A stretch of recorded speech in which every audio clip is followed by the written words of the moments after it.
江湖真如陈年酒，醉眼望断时而重楼。袖线挑落，风雪落宽处，梅花提了旧恩仇。长街绚烂褪色灯笼，照见指尖檐下暗涌。马蹄卷起胡言回首处，曾被刻满了。刚刚弄错了，刚刚那个没点竖屏，刚才没点竖屏，然后就开了之后是一个横屏的直播，抱歉，是我的这个疏忽了啊，因为我毕竟是一个新主播，朋友们，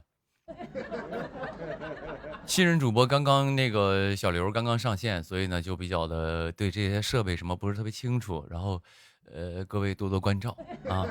人山似绕刀锋手，冰月玄宫射鳌首，天地同游。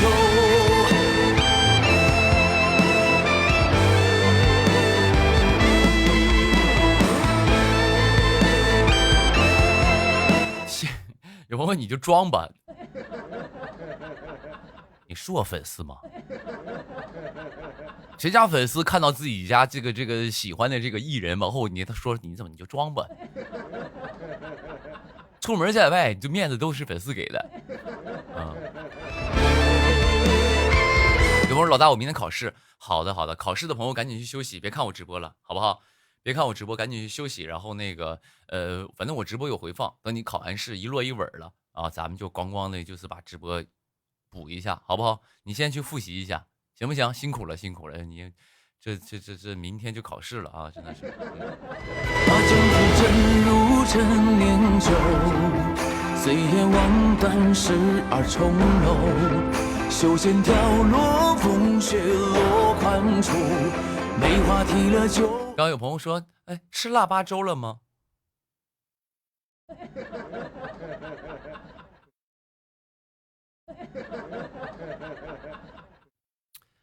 我看到这样的朋友啊，我真的是啊，就是你说吧，你说我就是回他也不是，不回他吧，显得我们好像就是没有一个年味儿。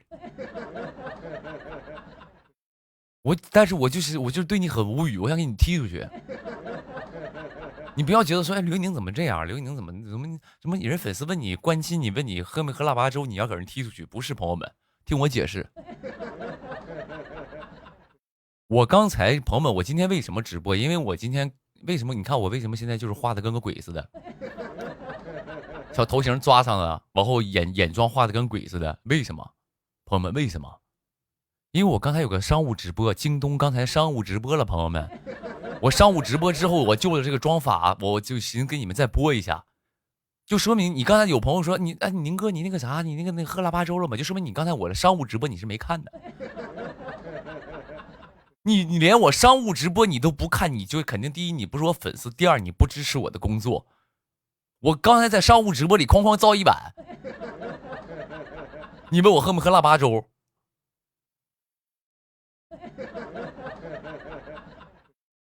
有朋友说怎么事刘宇宁，你现在直播卖货了吗？这也是一个不是咱家朋友啊。这怎么事刘宇宁，你看你现在就是不是都说你这个平时直播都是一个就是属于说给家人们一个福利吗？给到家人们一个福利，纯主打一个陪伴，然后不卖货也不开礼物，不就主打一个陪伴吗？说哎怎么事刚才商务直播卖货了呗？怎么事是这样的啊，那个，毕竟呢，我是就是作为一个这个艺人，他是有一些商务合作的啊，是有一些商务合作的，但是刚才那个商务直播，我想说就是纯一些就是福利给到家人们，哦，因为那货也不是卖货，就是在那个这个平台这直播嘛，所以就是以纯一个福利给到家人们，不卖货。哦。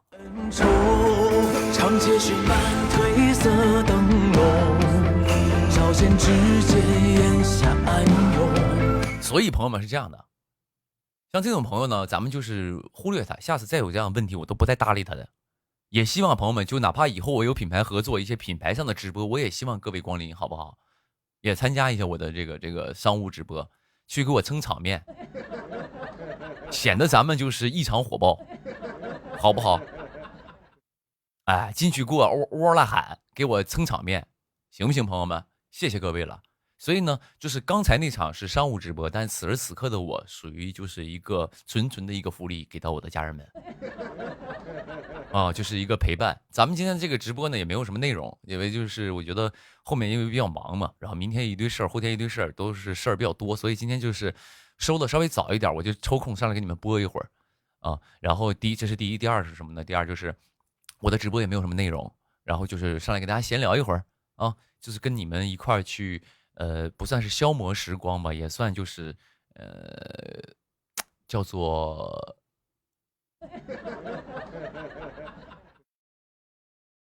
这叫什么？大张伟有首歌，什么就是那个，我搜一下那个歌叫什么？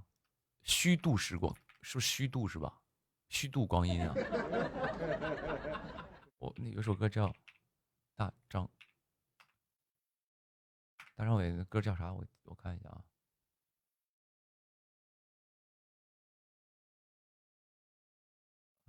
啊。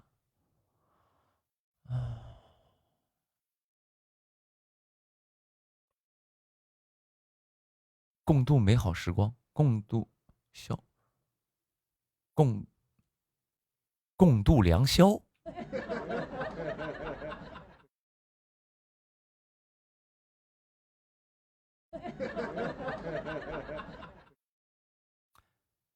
这叫什么？啥歌来着？他歌太多了，朋友们。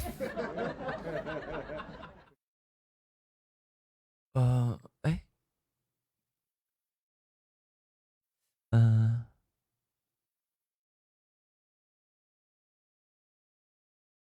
哎，什么歌来着？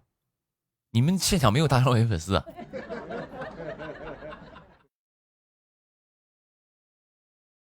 就叫我一时想不起来了啊。那首歌我还很喜欢，没听过，不知道我说什么，我形容不太贴切是吧？只想和你共度时光是吗 ？OK， 只想。哦，对对对，哦，你看大张伟粉丝都来了，是的，这个，和你共度时光，在每个早。这个歌。想和你共度时光，在每一个早上，看见你和阳光都在指向。和你共度时光，在每一个晚上，像你的海洋撒网。我只想和你共度时光，不再迷恋远方，不再与世惆怅，而我只想和你共度时光，累了搭在肩上，哼着喧嚣或往轻轻唱。噔哒啦哒啦滴哒啦哒，噔哒啦哒啦滴哒啦哒，轻轻唱。噔哒啦哒啦滴哒啦哒。哎，是的，纯就是竞度这个今天周一晚上的时光啊！我刚才真的看了一下今天周几嘛，因为很多朋友可能上班上学什么的，然后周一我可能周五周六播的时候他们有时间看，因为休息嘛。那但是今天周一可能会耽误大家的休息。那如果你就是疲惫了啊，困了，累了，然后呢就去休息。然后包括我看朋友们还有明天考试的，当然在这里呢也祝这个所有明天考试的朋友能够考试顺利，好不好？然后一会儿去再翻翻课本，睡觉前再翻翻课本啊。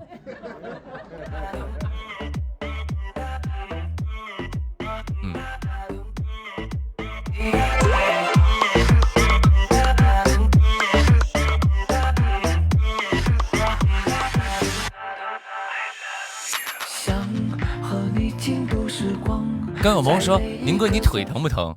我腿为什么会疼？你是觉得我老了，我拥有了这个老寒腿或者是什么之类的吗？没有啊，不疼啊，挺好的。你是因为我刚才就是练了个劈叉，你觉得我好像抻到了是吗？没有，不会，不存在，挺好。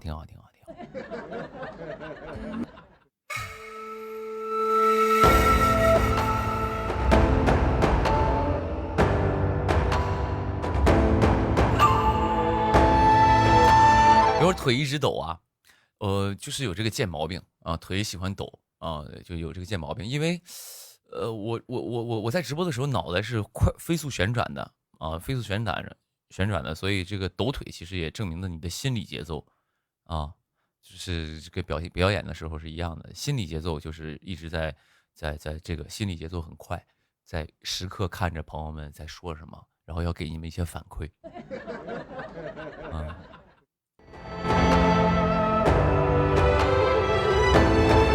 把江湖沉入陈年酒，醉眼望断时而重楼，袖线挑落，风雪落宽处。有朋友说那个不考试，课本都卖了。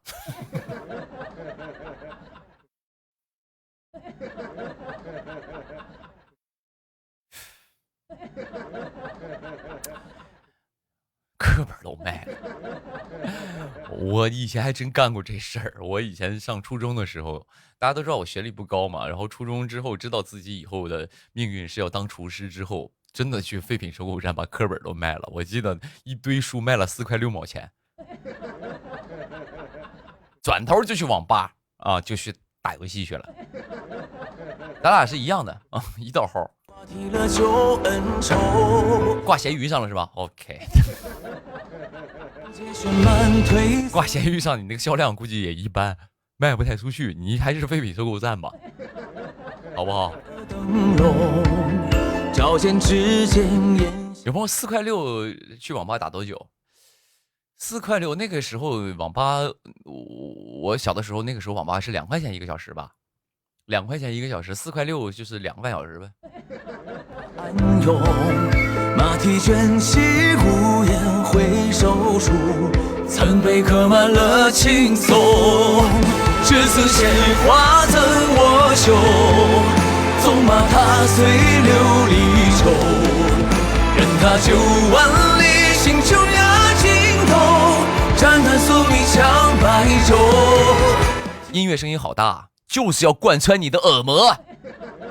心入喉间流，抖落星辰作剑酒，别开千人斩色绕到丰收，明月悬弓射鳌首。你这个平时是不是不去酒吧呀？酒吧里边音乐就是共词都是这种的。一般我以前在酒吧上班嘛，我一般上完班出来之后，我就是耳朵是听不到东西的。啊，耳朵是听不到东西的，但是在我这儿呢，你就是看我直播尽量戴个耳机看啊，尽量如果条件允许的话戴个耳机看，因为第一是什么呢？第一就是你有一种，好像在听一个午夜的一个电台，虽然我不是一个专业的电台主持人，但是就会有一种在深夜陪你聊天的感觉，这是第一。第二呢？你看刘宇宁直播，有的时候旁边的人，如果你身边有其他人，会觉得你是一个精神病。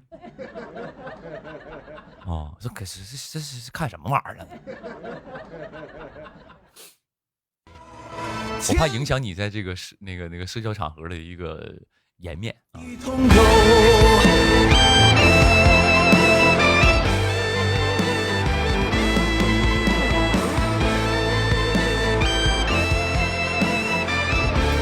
老大鼻子怎么破了？上火了吗？我鼻子哪破了？没破。破在哪儿？你是觉得我这个人很破是吗？别给我瞎，是你手机屏幕碎了吧？对不对？换个膜啊！你的手机是鼻子破了，上火了。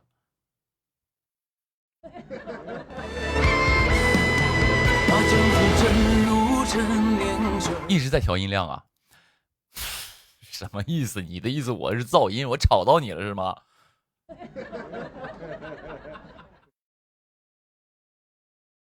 受不了。醉眼望断时而重楼，袖线挑落，风雪落宽处，梅花提了旧恩仇，长街绚烂褪色灯笼，照见指尖檐下暗涌，马蹄卷起，孤雁回首处，残杯喝满了青松，赤子鲜花赠我酒。音乐声音太大了，要聋了，耳朵要聋了，哥，真的假的？有那么夸张吗？我觉得你们有点夸张吧。我没事，不着急，我听一下，我自己听一下比例啊。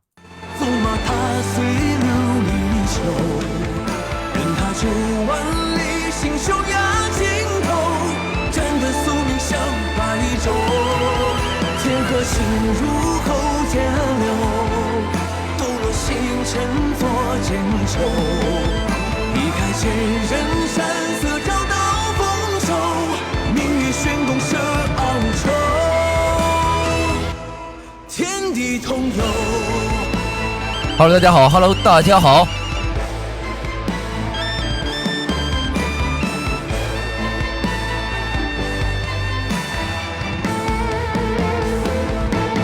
天地同游。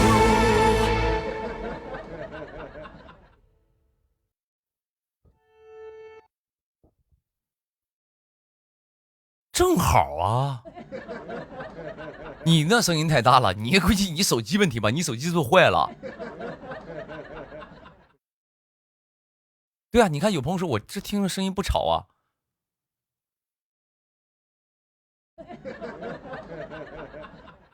这就是行，那我把那个音量减一点，没事。行，尽量是做到每一个朋友都能够有一个好的一个视听感受啊，这是我们作为主播的一个最起码的一个对自己的一个要求。要照顾到每一位这个观众朋友们的感受，哪怕他没那么喜欢我，他走过路过的那种的朋友也没所谓，也要给人一个好的感受啊，也要给人一个好的感受。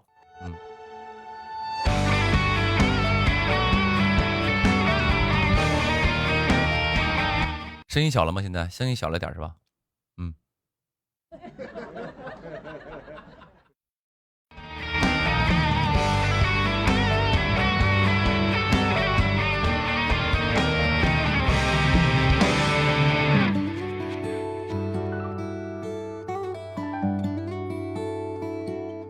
说话声音小，那是你的问题。因为我刚才自己试了一下，不会小的啊。没事，踩踩耳朵好不好？抠抠耳朵。啊，一天天的。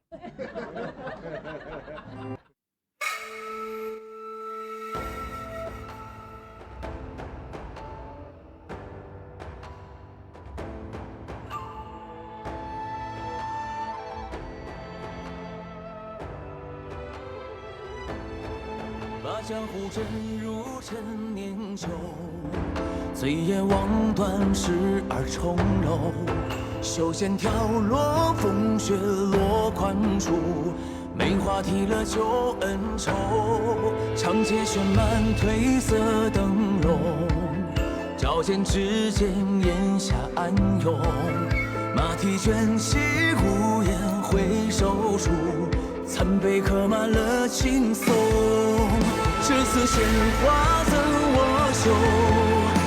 然后2026年的演唱会我一定会去，行了，我等着你啊。对，因为应该还有2站，还有2站，一站杭州，一站南京，我这一巡就差不多了。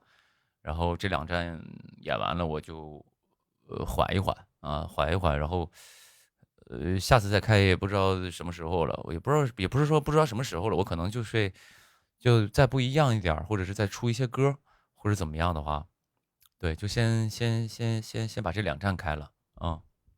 踏碎琉璃球，任他9万里行雄压尽头，斩断宿命向白昼，天河心入喉间流，抖落星辰作剑愁，一开千人斩死找到丰收，明月悬宫射昂首，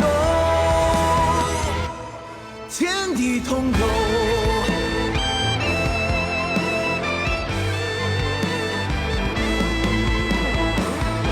哦，不知道，我不知道，因为我对我后面可能我知道的就是杭州一站、南京一站，还有哪儿我好像还真不知道。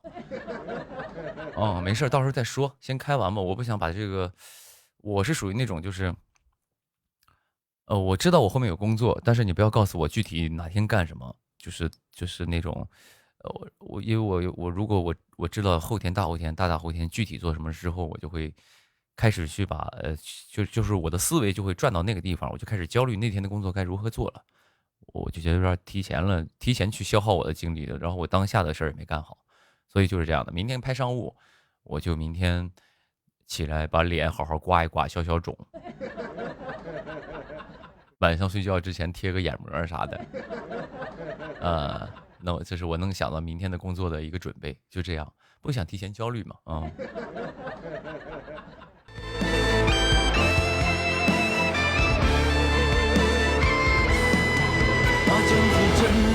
然后新商务吗？不是新商务，不是新商务，就是那个别瞎打听，不是新商务，就是以前的商务，然后再拍一些物料，然后再拍一些广告片，因为马上过年了嘛，再拍一些新的广告片什么的，不是新商务啊。刘宁有什么资格接新商务？刘宁你也配？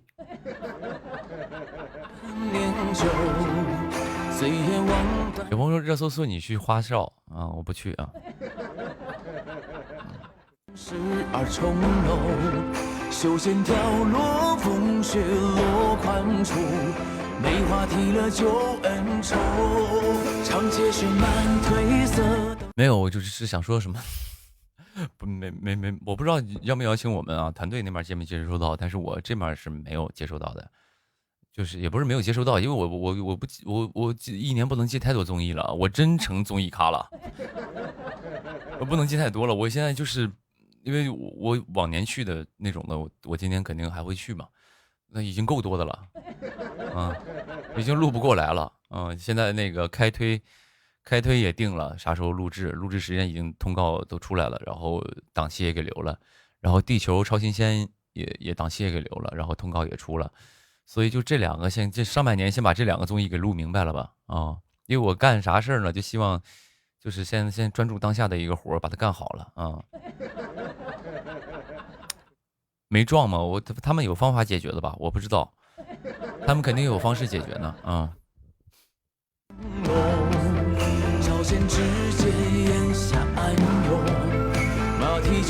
会有书卷二梦吗？书卷二梦，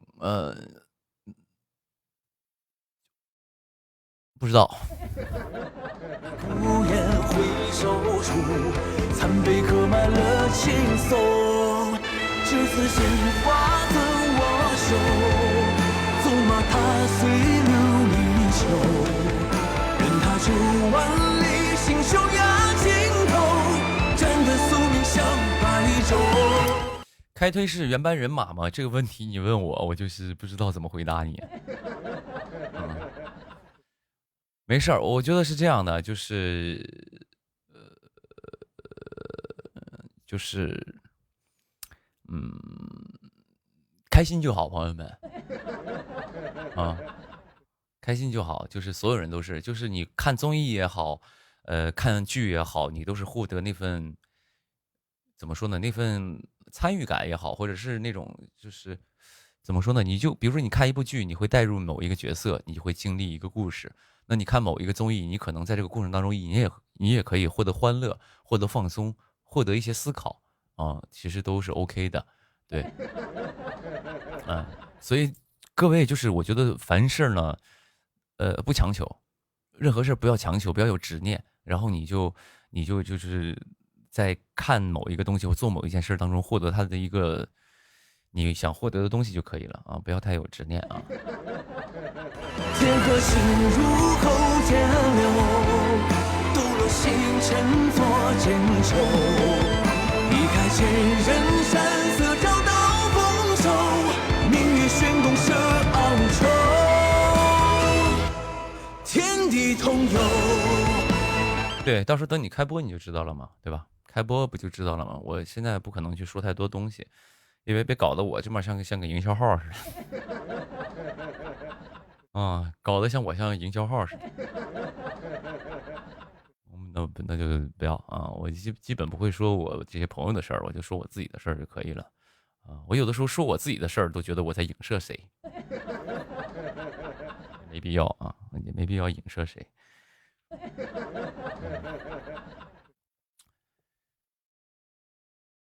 有朋友说60岁才做营销号呢，也没有了。我当时说60岁做营销号，我是开玩笑的。我混了这么多年，最后我混成了一个营销号。你觉得你宁哥的价值就是在这儿了？哈？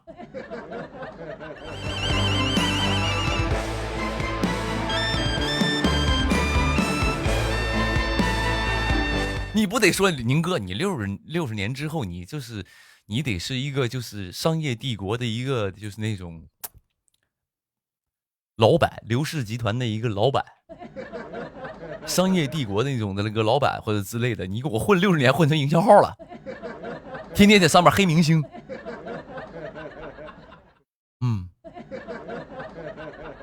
来，今天给我盘点一下内娱所有男演员演技最差的评选。那下面有请第一位，我干这行去了啊。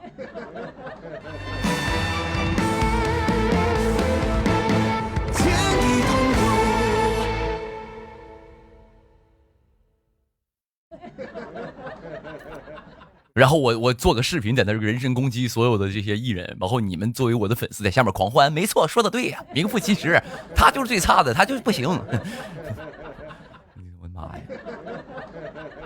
我的人生不会如此的不堪啊！哪怕他是不堪，也是非常之精彩的啊！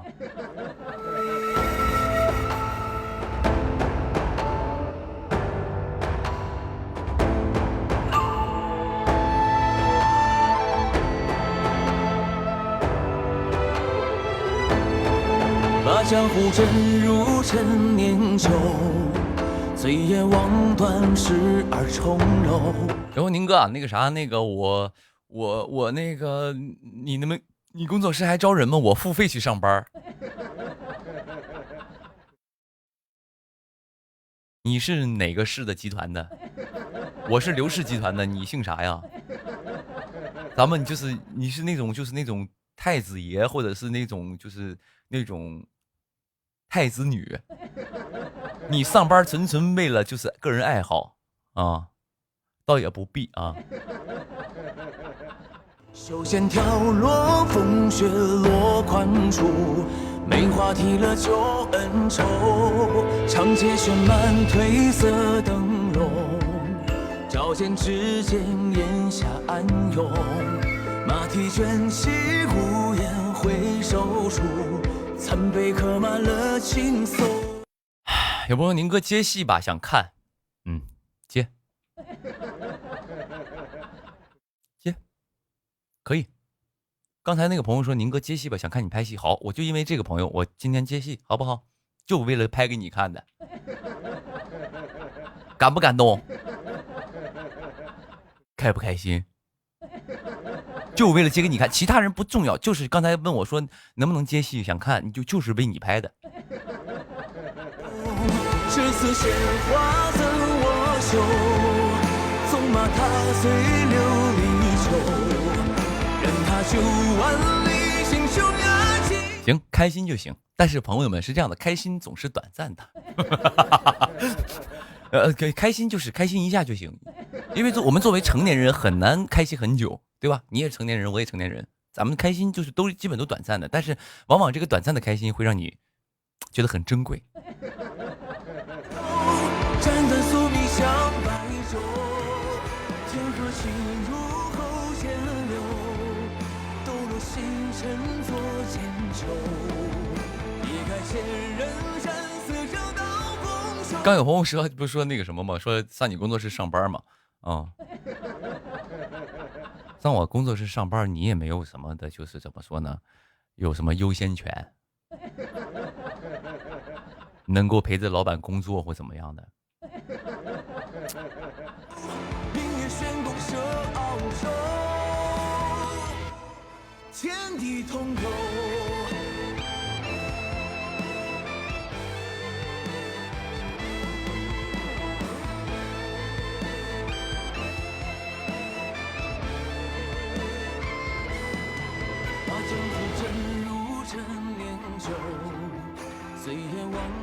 时而从容，修线条落风雪落宽处，梅花提了旧恩仇。我说老大，我最近拿你在练速写，画我啊，挺好挺好。你就属于我那一批朋友们，就是前途无量200块那帮朋友是吧？行嘞，拿我练速写，就是我这个人体模特会不会有点抽象？你画的是抽象画吗？还是说你是主要是这一块就是动物写真这块比较专长？长街绚烂褪色灯笼，朝鲜之间檐下暗涌，马蹄卷起孤雁回首处，残碑刻满了青松。栀子鲜花赠我手，纵马踏碎琉璃球，任他9万里星宿压尽头，斩得宿命像白昼，天河心入口间流。然后老大拿你的歌那个什么，练平板支撑，行，挺好。就是平时健身的时候听我的歌是吧？行，可以听听歌啥的，然后健身啊。抖落星辰作剑愁，离开前人山色找到丰收，明月悬宫射昂首，天地同游。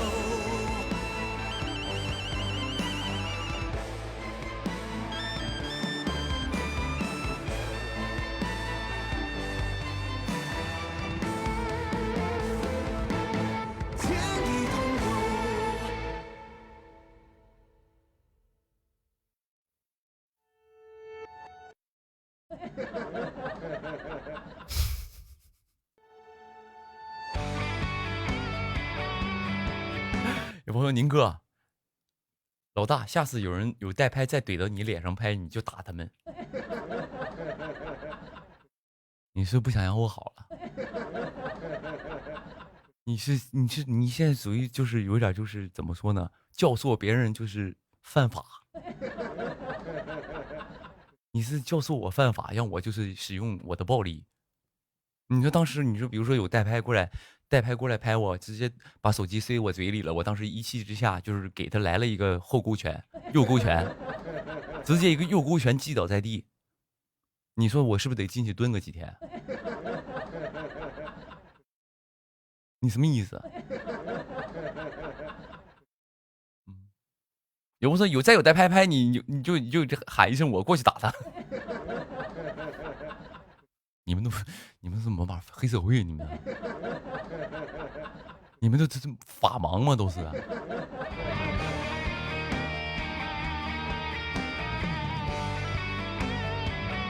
那天就是我现在也能碰到一些，就是怎么说呢？就是不知道，反正我就觉得，就是很正常啊，这个很正常，因为我以前可能没遇到，也是因为以前可能没不火吧。啊，就这些一年遇到的都比较不知道，反正就是因为大家都在经历这个东西嘛，所以就没什么可说的。但是可能今年就是遇到了更多，就是他可能他都不是你粉丝，他也不是你的私生或怎么样的，他就纯就是凑热闹代拍。但是就是他，因为他第一他不爱你，他想拍明星，然后自己发微博，发各种短视频平台，他想当网红。他想要流量，因为很多人其实都渴望当明星，包括我就想当明星嘛，我喜欢被人所关注。那我发了一条东西出去之后，有很多人点赞，有很多人给你评论，那种感受是很开心的。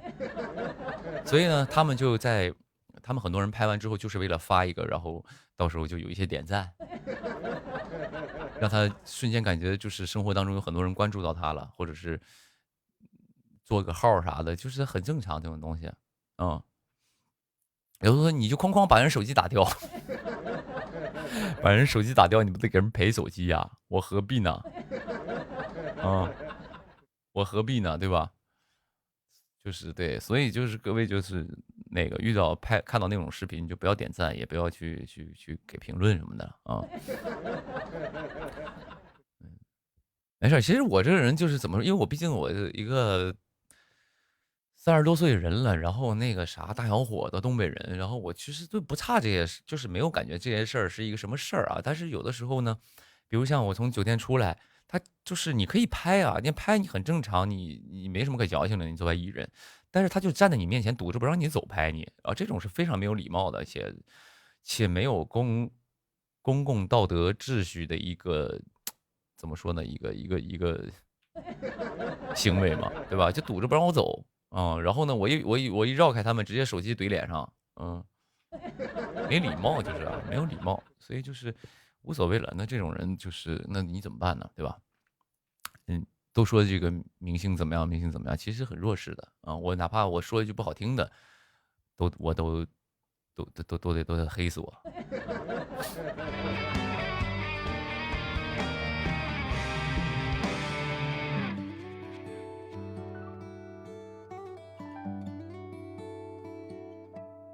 有朋友，下次你戴个面具吧。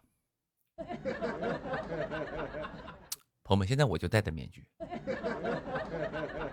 我其实本人长得跟鬼似的，现在也挺像鬼啊。活着的生活，它每天都一样，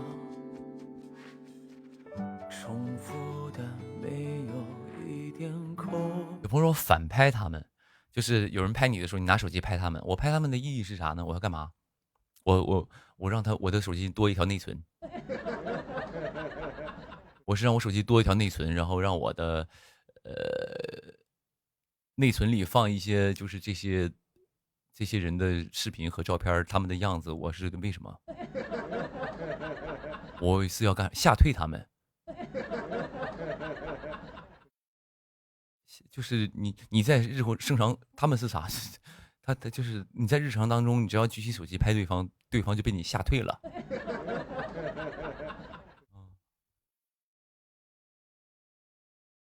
不会。有朋友说上网上曝光他们，那我哪能干这件事儿啊，朋友们？我这不就是属于网暴素人了吗？罪过大了，朋友们。不行，做不了这事儿。你可以干这事儿，作为艺人不能干，那不属于网暴素人了吗？对吧？如果他真的触犯法律，我可以告他。但人就拍你，然后你就反拍人家，放到网上让人骂他，那不就是属于网暴人家吗？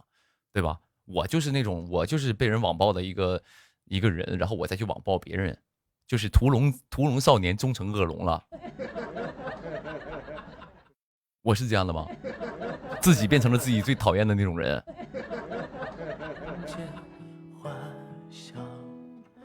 醒着或睡着，它为什么都一样？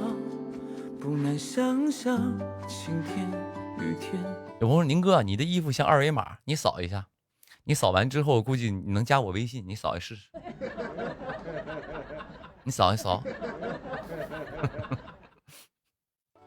我都说那么素人为什么可以网暴艺人？那很对啊，所以就是其实，在不能说这个艺人什么什么得了便宜卖乖啊，但是其实，在舆论环境当中，艺人属于一个弱势群体啊。对，艺人属于一个娱乐环境，我只说娱乐环境啊。对他不能说太多话。我作为艺人，其实说的话比较多了，已经啊。我其实我觉得以后我也少说话啊。话太多了，所以我有的时候咱就以后直播咱就聊咱自己的，也别聊这个行业，也别聊这个现象，也别聊任何人，就聊我自己。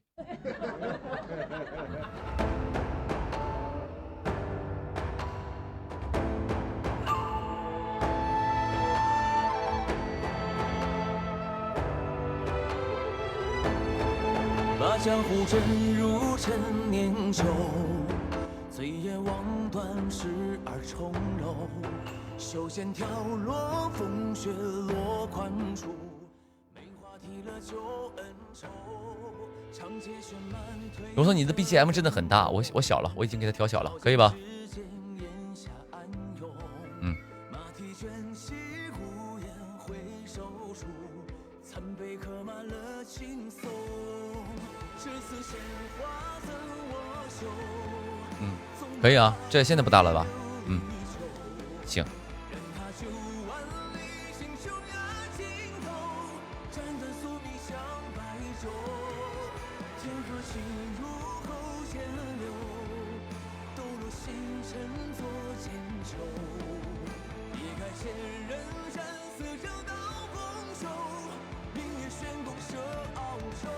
有朋友问说：“宁哥，你耳机什么牌子的？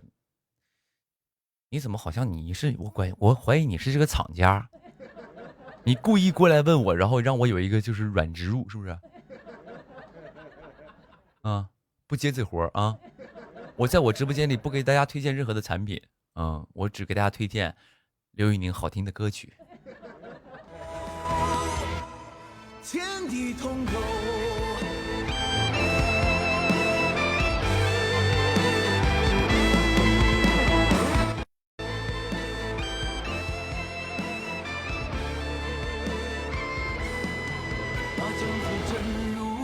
那是另外的价钱，朋友们。那是另外的价钱。岁月望断时而重楼，修仙掉落风雪落宽处，梅花提了旧恩仇，长街绚烂褪色灯笼，朝鲜之间檐下暗涌，马蹄卷起孤雁回首处，残碑刻满了青松。有朋友营销号说江山大同是真的吗？江山大同，我没接啊，对，不是我啊，那个演员应该不是我，是别人啊，不是我啊。至此鲜花赠我手，纵马踏碎琉璃球，任他9万里星宿压尽头，斩得宿命像白昼，天河心入口天流，抖落星辰作剑愁。有朋友是谁？我哪知道人演员找谁？你问我了，你打听我了，你有毛？是谁跟你有啥关系啊？你投资商啊还是什么？还是你平台的？自己日子过好比啥都强，你关心人家一部剧的主演是谁？你是真是闲出屁来了！我从来不关心任何一部剧定了谁导演什么播什么时候播，跟我没啥关系。我跟你说，人是这样的，你要专注自己喜欢的事儿去做，或者专注自己的事儿，你的日子才会过得越来越好。一部戏的主演是谁，你要去关注，那你的一天的精力都在干嘛呢？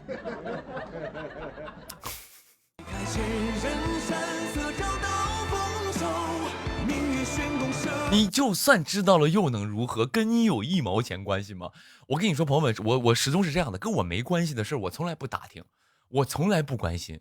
只要跟我生活工作没关系的时候，我从来不打听，因为他跟你没关系，你打听你就算知道又能如何啊？你要有这个心态，你在生活当中真的，朋友们，你千万要有这个心态，不要去关心任何跟你不相关的事儿啊。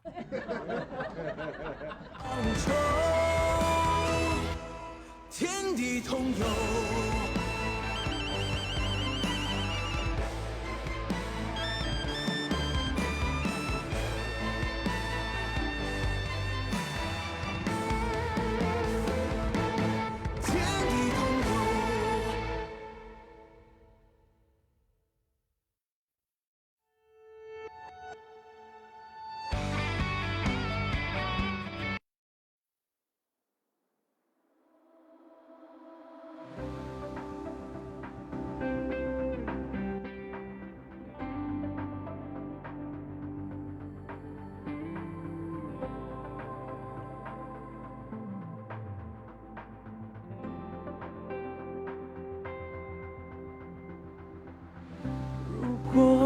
我说，我是说，如果你会不会有天也离开我的生活？什么就只剩下一个我。你对我说不要。路人问说，腊八粥怎么做啊？你就是刚才朋友说，路人想问一下腊八粥怎么做啊？路人的话我就不回答了因为一群我的这些朋友们、家人们在这问我问题呢，好不好？你既然是路人，对不起，就是如果排队的话，目前你的问题没有排到号。但如果你真的是那种非常求学欲望非常强那种的，你关注一下我的微博，只要你关注了我的微博，那咱们就是朋友，咱们就是好朋友，咱们就跟一家人一模一样，好不好？只要你点了关注，咱们这块儿就都是朋友。哎，你永远会像寒冬里炙热的烟火，伴我会一直温暖着我。可是我害怕我一个人被你丢下，害怕每次分别后的牵挂像朵野花被遗忘啊。所以每次在你走的时候，我都紧握着你的手，对你说要记得回来看我。因为说过要重逢，所以我没离开。我会等。有朋友说，宁哥昨天那个在现场有听到我们喊吗？听到了。但是听的这个不是特别清楚，原因是因为我在台上的时候戴的都是耳返。戴耳返的话会屏蔽一些声音，但是我听到你们喊了，然后当然我也想说，那个我每次去录一些什么春晚什么之类的，那种就是比如说江苏春晚啊，包括北京春晚去录的时候，大家在下面都很热情的给我鼓掌，为我呐喊，给我欢呼，我就很开心，然后也很感谢各位。然后因为录节目确实很累，做观众确实很累，然后呢也那个也很辛苦，当然感谢各位的呼喊。然后，但是我看到网上有一条说，那个我那天录江苏的时候，录江苏春晚的时候，有朋友说，哎，老大是不是不开心了？怎么感觉他不怎么笑？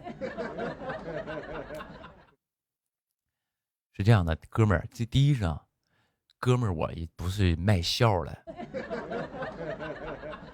我去哪？因为我那天你去是当观众，你要看我，你算是半个工作。但我那天去是全程我是去工作的，而且江苏卫视的这个演播厅不是我的粉丝见面会的现场，我得分清它是什么东西。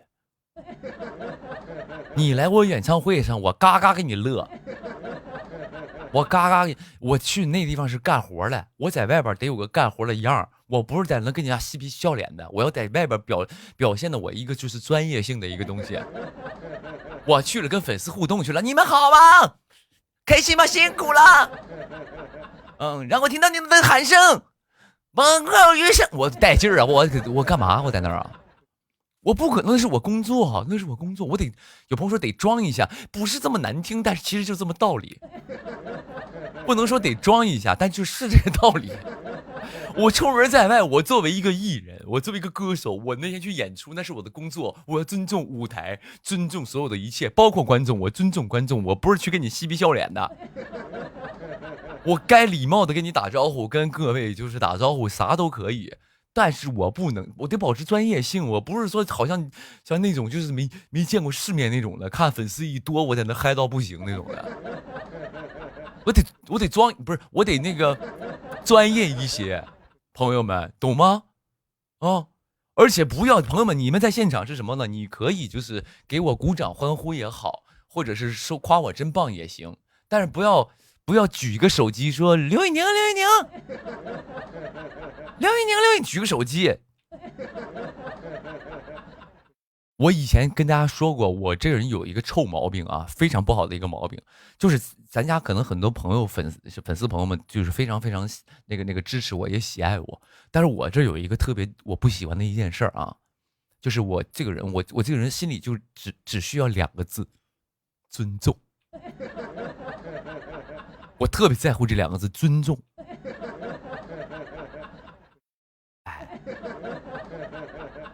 我特别希望，而且我跟粉丝聊尊重这件事儿，其实在这个行业里有一点没溜，但是我希望我跟咱们家的这些朋友们彼此有一个尊重，因为我只要感受到对方不尊重我了之后，那我就不想跟他说任何话，或者是不想跟他有任何的认识的机会，或者是任何的交流，我不会有任何的交流，我是这样的一个人。对，但如果你非常尊重我，我一定会把你记在心上。当然不可能说捧在手心里啊，那个是不至于的。就是我会很就是我非常不喜欢的就是你拿着手机跟我打招呼这件事儿。如果你真的想跟我打招呼，我说哎刘宇宁 ，hello 刘宇宁，我如果碰到你了，你没举手机，我一定会跟你回复。我说好了好了，你好你好，我一定会回复你的。但你举那么个手机，你让我跟手机打招呼是吧？你开直播呢？你当网红呢？你在那儿？Hello Hello，宁哥举个手机来跟我直播间的观众朋友们打个招呼。那想有朋友说，哎，这个朋友说的问题很关键，说那我想记录下来呢，可以记录下来，那你就不要跟我打招呼，你就记录下来，你来说，比如说陪我一块录节目也好，或者看我演出也罢，或者我从你身边走过也罢，但不要喊我。你可以不是说不让你拍，我没有矫情到不让你拍，但你不要喊我，好不好？如果你说哎我就想喊你，这样你现场别喊，你后期回到家之后后期配音。啊，你后期配音可以，但现场那个感受是非常不好的。啊。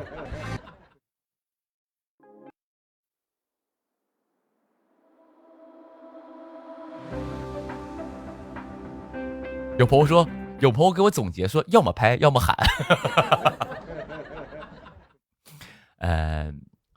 倒也不用，倒也不是啊，也不是说没礼貌，开玩笑，我就是把这个东西说的有点严重啊，但其实没那么严重，我只是说，但是你怎么做是你的选择，我没有那个资格去要求你怎么做啊，我是谁呀，对吧？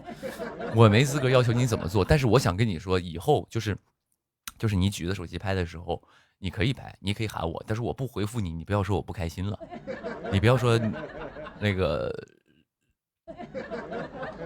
因为我碰到过这种的啊，就是有一次我就近期，然后我也参加一个活动，然后有一个男的拍我下车，然后下车之后呢，然后就一直拍我，哎，刘宇宁一直举着手机拍啊，我都已经点过头了，哎，刘宇宁来转过来打个招呼，举着手机拍，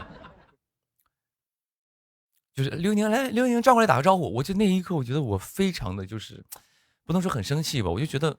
如果我不是艺人的话，我真的举起手机我就拍他，我说来，你给我跳个舞。他说，哎，刘宇宁来跟镜头打个招呼，我这都无所谓。然后呢，我没有转过去跟他打招呼，然后呢，他接了一句，哎呦，这么高冷啊！我当时一股火就升起来了，我这纯暴脾气啊！哎，这么高冷啊！这跟高冷有什么关系啊？我当时真是，如果我不是艺人，我直接拍他，我说来给我跳个舞，不跳这么高冷啊？你有什么可牛的啊？我让你跳舞，为什么不跳一下？你转个圈，转个圈，不转，真高冷。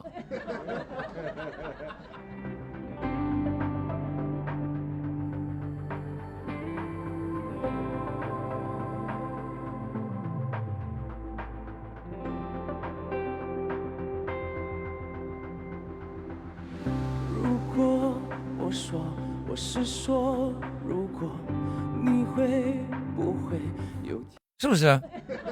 按我那性格，真的是我真的有的时候当艺人，真给我憋坏了，给我憋坏了。我当时就在他面前拿出一个纸巾，一个萝卜，我就跟他说纸巾，我就直接拿手机拍他，然后摆一个纸巾，摆一个萝卜，我就问他，我说纸巾，哎，萝卜，胡萝卜。哎，真棒，真棒！你离开我的生活，剩我就只剩下一个我。我说不要失落，你永远会像寒冬里炽热的萤火。有朋友说，拜托你让娃好好学习吧。拜托让我说一句，让孩子好好学习。这样的朋友是这样的啊，我遇到很多的就是这种，就是我朋友的朋友啊，就是比如像，就是我朋友就会说，哎，那个小宁，你帮我给我个签名照呗，然后那个你上面帮我写个兔钱，说兔谁谁谁，然后说那个帮我写一个就是写一句话，比如像什么呢？比如像谁谁谁这个听爸爸的话，好好学习，然后多多吃饭，身体健康，然后再也不什么，就是类似像再也别不写作业了什么这种的啊，类似的让我写。然后呢，我就想说，哦，那估计是个小朋友呗，对吧？一个小朋友，就是可能他爸话不听，他听的宁叔叔的，估计是这样的，然后就是让我写嘛，写完之后，他可能认为他孩子会听我的，就刚才那个朋友也是说，哎，叫我家孩子好好学习吧。我跟你说，你是这样的朋友，老姊妹儿，哥们儿，你家孩子学不学习跟我一句话两句话真没关系。你也千万不要说因为我在这儿开直播，所以你家孩子不学习了。我就算不开直播，你家孩子该不学习他也玩别的去了。他可能在王者峡谷跟人相约，跟人对线，他也有可能在和平精英里边跟人跳伞。他可能是这样的，你明白吗？就是他学不学习不在于我刘宇宁开不开直播这件事儿，而且他想不想去学习不是我一句话就能听的，他爸妈的话都不听，他能听我的，我算老几？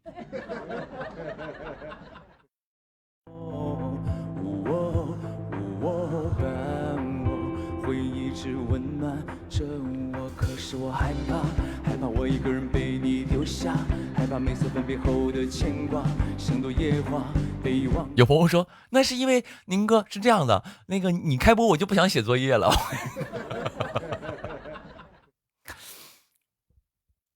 碰瓷儿，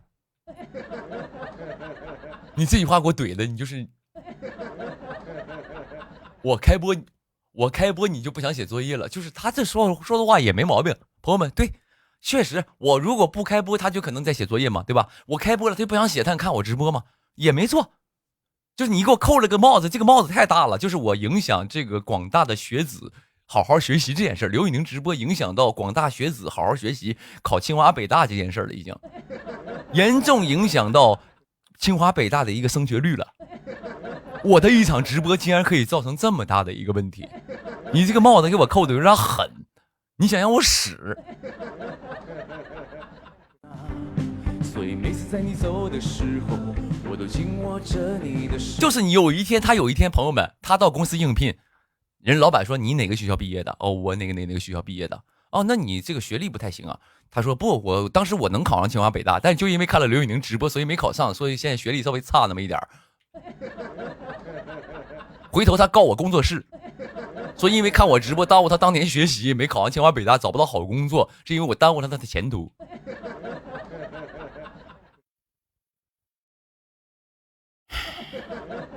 对你说要记得回来看我，因为说过要重逢，所以我没离开。我会等冬去春来，那山花谢了又开，听你一声呼唤，就为你奔赴而来。我们一定要重逢。我在这儿已经说了，朋友们是这样的，你这种人呢，我跟你说，你这种人属于什么人呢？咱说一个极端事件吧，比如说你走在马路上，有一个摆摊的正在卖这个葱油饼，他正在烙这个葱油饼，你二话不说，一脑瓜子扎过去，就是抓起一块葱油饼，哐哐就炫嘴里了，人家就报警了。报完警，你说我吃葱油饼是因为他在路上摆摊太香了，给我香迷糊了。他不摆摊，我不就不犯这个错误了吗？就是因为他就是给我香迷糊了，我就受不了，我给我抓了一把。那他不摆摊不就完了吗？怪我吗？我不怪我他不摆摊，我怎么可能去吃那个葱油饼？我这人最不爱吃葱油饼，他就属于这种人。我告诉你，我给你一类比，你就知道现实当中他这种人有多可恶，纯不就是那种无赖吗？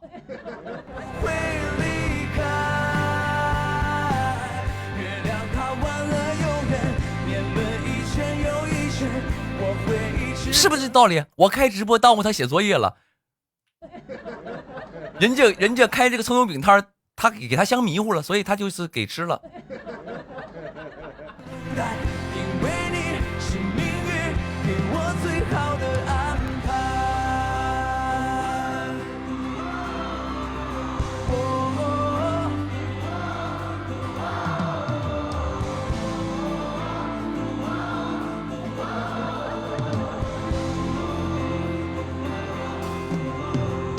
可是我害怕我一个人被你丢下，害怕每次分别后的牵挂像朵野花被遗忘啊。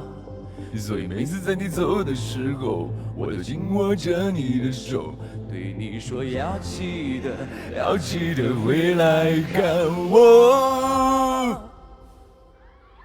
因为说过要重逢，所以我没离开。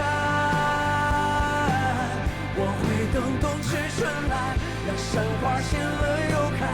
对，像那个你看看，你刚才说，哎呀，赶紧给我娃说句，让他好好学习吧。这个朋友，我跟你说，你就没有什么呢？你没有在我演唱会的那位姐姐有智慧。我不是说拉踩啊，你看我演唱会上那位姐姐，她带着她姑娘来看演唱会，为什么来呢？是因为她姑娘考试考的成绩非常好，她给她姑娘的一个奖励啊，说带她来看演唱会。你看人家的这个父母当的，这是教育，哎。任何东西你得有奖励和惩罚，这样孩子才会那个什么，对吧？你不能靠我一个外人去让你孩子学习好。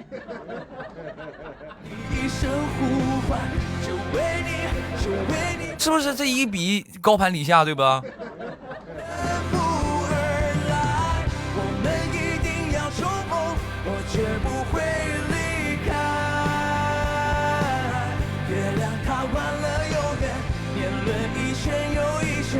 我会一直等待，因为你是命运给我最好的安排。有朋友问我，宁哥16派等于几？你是作业没写完，让我帮你写作业来了？朋友们，直播间的朋友们千万不要回答他啊！这种人是什么呢？就是边看我直播边写作业呢，然后这道题不会，他在直播间来求助了。不要回答他。啊！我为什么告诉大家不要回答他吗？因为我不知道。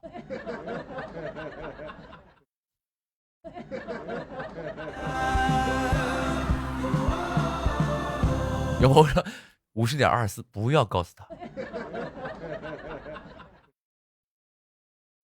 你完了！我跟你说，刚才那个朋友就因为这道题，他是投机取巧做对的，完事儿，他考不上清华就赖你们。我告诉你们。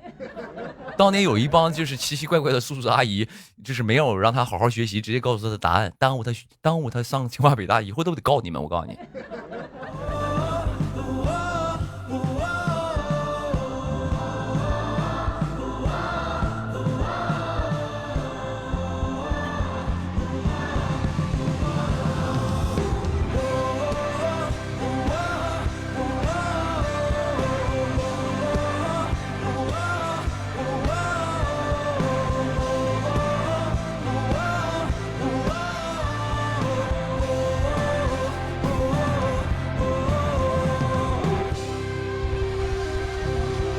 有朋友说，宁哥，我就喜欢看你商务直播，真不错，这是好朋友，朋友们，这是家人，这是朋友啊，这纯因为他这对吧？你不能说我平时那个他属于什么呢？他就是这种，我是看了刘宇宁的这个日常直播，我获得了欢乐也好，获得了这个浪费时间的那个机会也好，我是看了刘宇宁私人直播，就是个人直播，但是呢，我觉得对他的支持，那他在商务直播的时候，因为我平时他给予我陪伴了，那我就商务直播我也去支持一下，蹭蹭场面，带人，就是那种比如说咱们就去哪儿地方直播间就跟出门跟人就是怎么说呢，就是那种出门打仗一样，你去过蹭场面去的，哎，咱们这一帮人去哐哐就去了，你属于过蹭场面那种人就很好，对吧？嗯。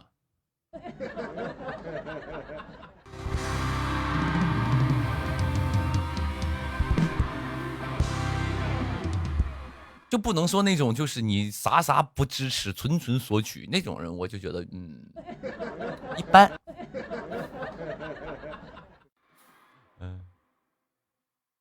对，有朋友说属于群演，不，你就当自己是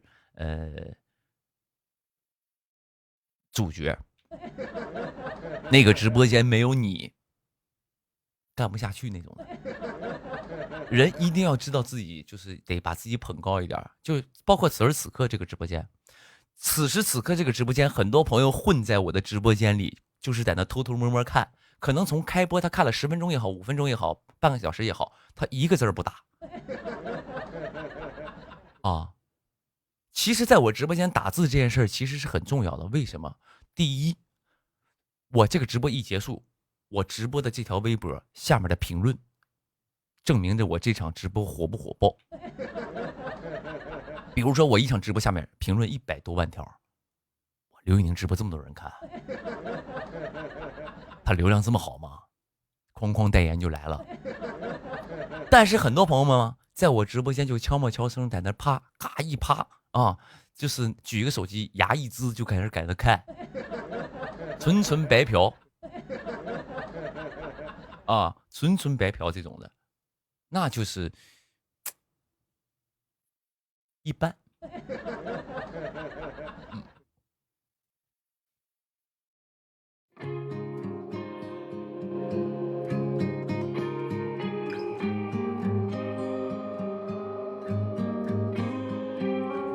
但是只要你打字了，朋友们，你打个比方，你在我这场直播间，我在直播的此时此刻，你在里边公屏上跟我俩互动，来，哈哈哈，宁哥你真帅，你真帅气，就是哎，假如打比方嘛，啊，你就哐哐一顿打字之后呢，如果有一个品牌方他想要说看看刘宇宁这个微博上的数据如何，他哐哐一来一看一场直播，我的天哪，100多万评论，我可以找他合作。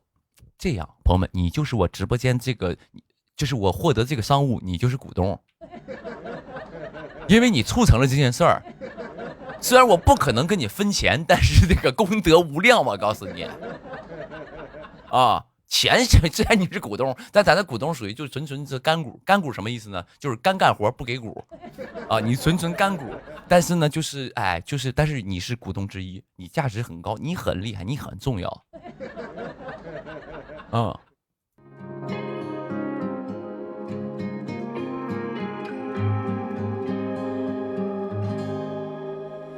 不是有去无回，是不是？哎，否则什么呢？否则哪怕我下面再接个商务，我嘎一接之后，你就是朋友们，在我直播间凡是跟我互动过或者给我提供一些小小的贡献的这些朋友们，他们就很自豪，但你呢，就是纯无感。有没有股份啊？有，99%股份都你的，但不兑现。啊，你可以出门跟人说，你说我是刘宇宁老板，然后呢，我就告你。不是爱情，但一直有去无回，回到哪里？你可以出门怎么？比如说你跟你同班同学说，你跟你同班同学，你可以吹牛。比如说过两天我刮一个商务出来了，你就说那个，你可以跟你同桌同学说，你说那个你知道吗？刘宇宁你知道吗？认不认识？他说认识啊，就是那个那个网上总说他丑那个小伙，对，就是他。刘宇宁认识吧？啊，他这两天那个商务里边，我是贡献了一份力量的。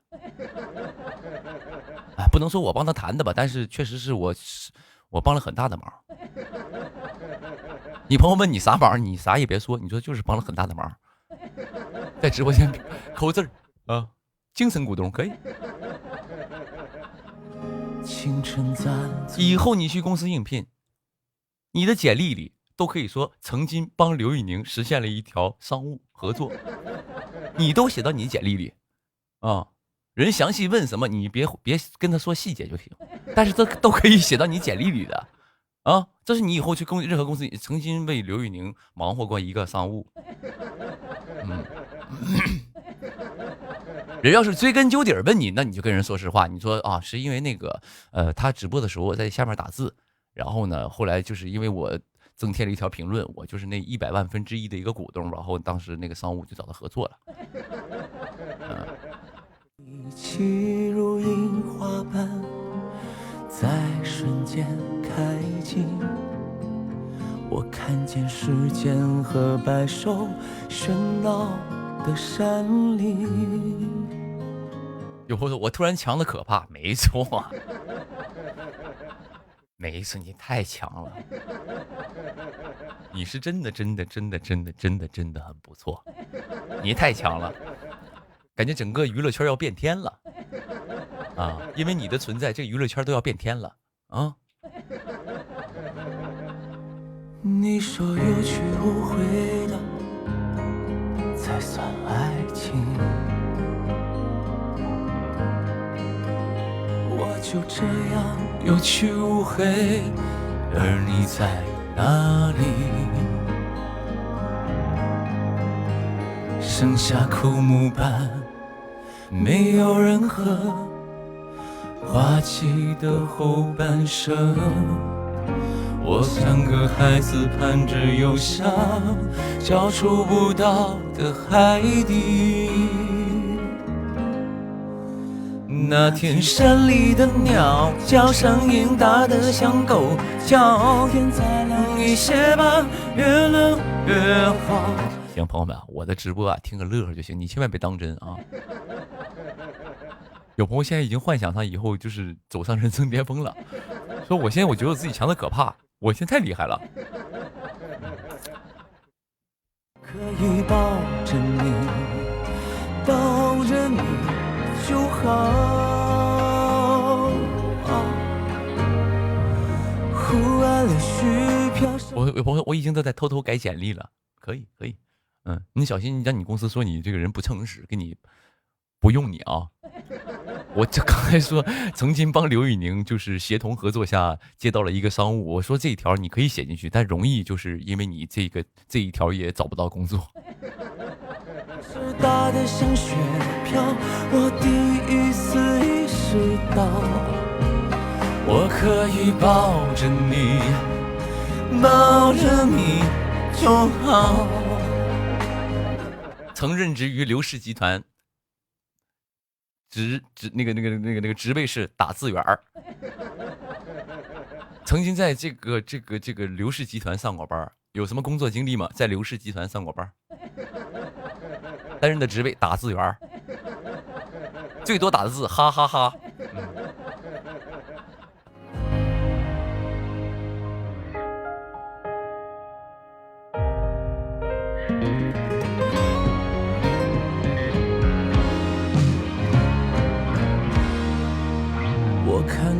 有朋友能祝我生日快乐吗？行，来，在这里呢，也祝今天过生日，还有明天过生日，还有后天过生日，还有前天过生日的所有好朋友们，那个生日快乐啊！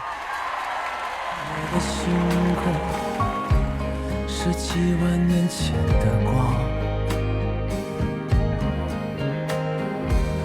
我看到的你呀，是那时的你。梦幻泡影，如露。有朋友说宁哥想看你演双男主，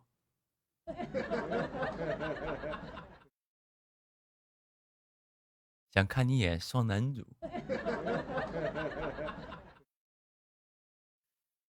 哪种双男主？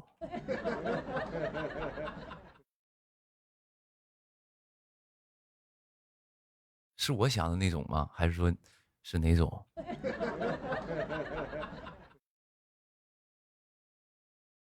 哪种啊？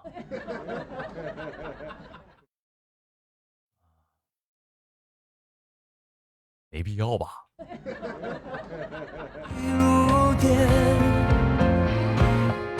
染了染，没告诉你，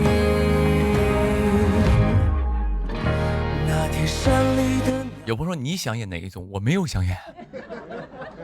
你给我玩反问上了，我没有想演双男主啊，朋友们别回头，网上又开始传说刘宇宁在直播间说了，他想演双男主，哼，他也配。我没有想啊，只是刚才有朋友问他，我只是接了一句而已啊。有朋友正经双男主啊，那可以。哎，怎么还有不正经的吗？啊。越冷越好，可以抱着你，抱着你就好。户外柳絮飘，声势大得像雪飘。我第一次意识到，我可以抱着你，抱着你就好。那天山里的鸟叫声音大得像狗叫，天再冷一些吧，越冷越好。户外柳絮飘，声势大得像雪飘。我第一次意识。有朋友说：“宁哥，你拍电影，我去冲票房。”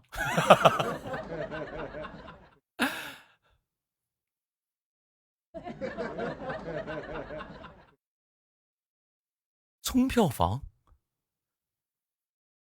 就是这个中国电影市场是靠你一个人就能撑起来的，对不对？你一个人就可以帮一部电影去冲票房。不太行吧？有朋友说我也去，加我一个，还有我。那也冲不了啥票房了，别闹啊！因为一部电影，它的整个的当然也分投资啊，它整个的东西盘子太大了啊，你要背负的东西也非常大。就是我不能就是算了，就是没有，就是我觉得我还没有那个能力啊，就再继续努力吧，因为他那个东西背负的要大一些啊。对，你得对人，第一你得对人这个投资方负责，第二你得对这个就是所有的一切负责嘛，对吧？因为他那个东西确实是你需要花钱去弄的。对。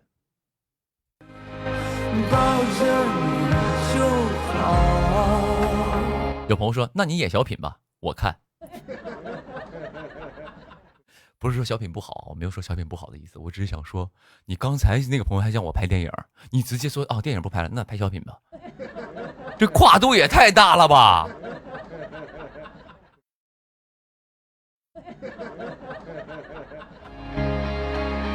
我可以抱着你，抱着你就好。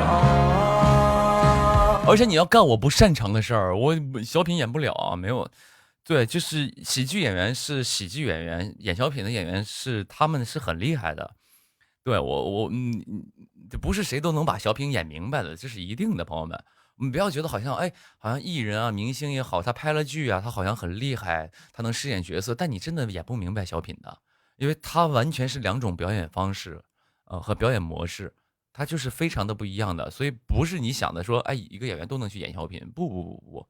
那个是小品，是需要极大的一个现场感和一个张力的舞台张力的。很多人演，不，对，因为他需要非常强大的台词啊。你说找一帮说演过话剧、有话剧熏陶的那些演员们去演小品，我觉得有可能说可能是相通的。但是你不是，我来不了，我不太行，我演不了。他其实很难的，演小品很难的啊。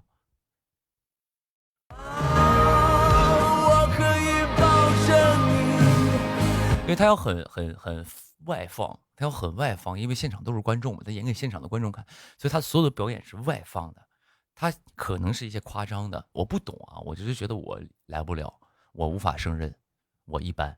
有朋友说脱口秀更难，脱口秀其实更难。你小品呢，起码它有一个剧情，你有个角色，你套了个壳子。你套了个壳子在那儿，你知道你要演什么，你的人物关系是什么，这些东西就是脱口秀更难。脱口秀呢，你要结合你个人的东西，然后又要去说好玩的东西。那这个东西说完之后呢，来不了，我来不了，我肯定是来不了，脱口秀来不了。嗯。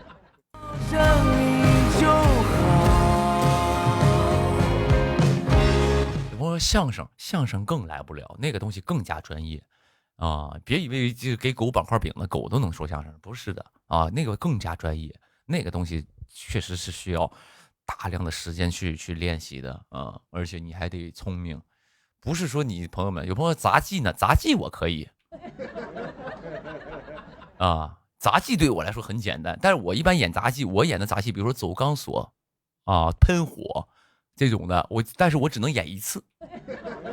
我的演艺生涯这种节目，我只能表演一回啊，只能演一回，所以也没必要去演，因为他就是职业生涯太短了。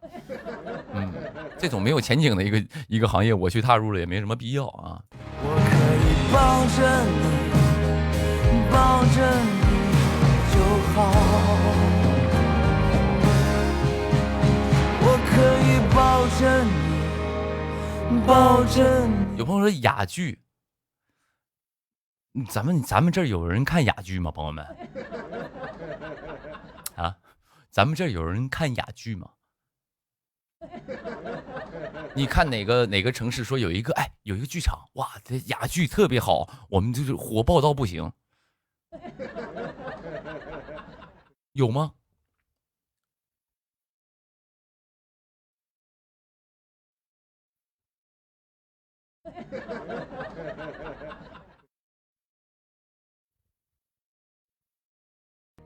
当然，你可以演一个哑巴，那是可以的。比如说你饰演角色，你演一个哑巴，这是可以的。但是你纯哑剧的话，我觉得可能没有什么市场，因为所有的行业是根据市场来定的。我所有从事任何东西是根据市场来的，你不能脱离市场，那你就容易就是不太行。广播剧呢？广播剧呢更加专业了，我根本不行。那么多学广播播音的都未必能干明白，我何德何能，我去干广播剧去了？我的声音根本就不适合广播剧。其实说广播剧这件事儿，它是一个非常非常专业的一个东西。也就是说，你在饰演角色的时候，你要十分的贴合角色，而且你要有很多的语气上的词来丰富你，让观众们通过声音来感受这个人的性格和当时身处的环境。我的声音是完全不适合做广播剧的，真的不适合。没错，我觉得这个是极其专业且要求极高，而且这个人得耐得住性子。你看我刚才说话就卡壳了，像录广播剧根本就不可能卡，如果他卡的话，那岂不是谁都能来干了？搞笑。所以广播剧真的不太行。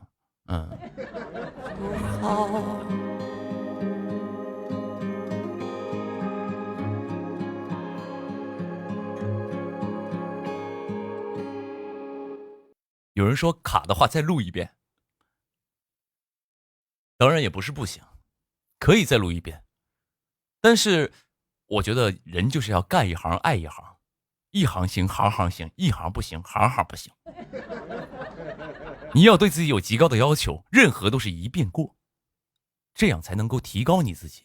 你要给自己压力，你要不断的给自己压力，你才能够去进步。你要知道这一点。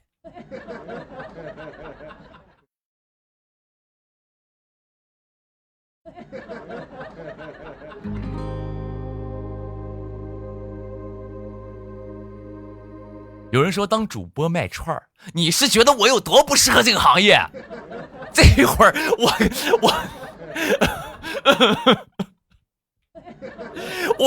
我干歌手干了7年，做演员做了5年，今天我终于跟大家直个播，朋友们竟然在直播间集体劝我转行。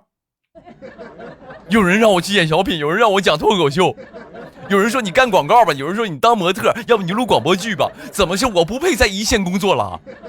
你对我演戏和唱歌你是有多么不满意？你劝我改行，你是觉得我不适合吗？你们在搞什么？刚才谁还说我麦克风声音小？声音大不大？什么东西？这搞什么东西，朋友们？还让我直播去卖串儿，我咋了？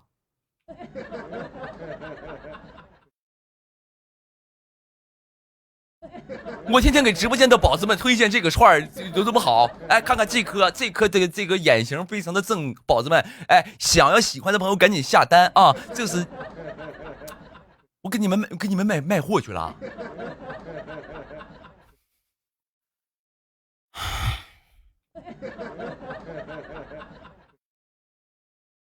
朋友们，我隔壁没打起来，我需要冷静一下，朋友们，你们等我一会儿，气死我了。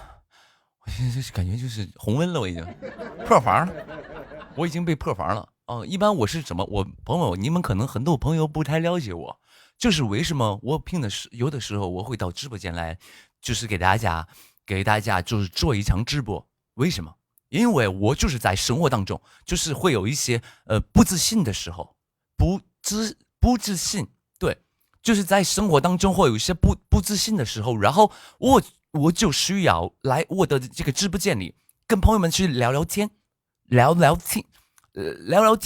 后就是会吸收很多的能量，让我再会去跟大家一块好好的工作，好好的创造美好的音乐，还有演一些好看的剧。我就是这样的，我一直是这样的。但是今天我回到直播间之后，我发现朋友们根本不喜欢我干这一行。我觉得我要验牌。我觉得我只配给人擦皮鞋，我会有这种感觉，对，就是没有完全，就是觉得很失落。对不起，朋友们，那个我要去卫生间去冷静一下，朋友们，你们等我回来，你们等我一下，在这里给大家放一首好听的歌曲，叫做《纵马踏歌行》。叫做《纵马踏歌行》啊，一个。真正的强者，他们的对手是天地间无形的规矩，是世俗力量的强大惯性。世人皆有生老病死的铁律，从来不会因为践踏弱者而强大，必然是遇强则强，越挫越勇。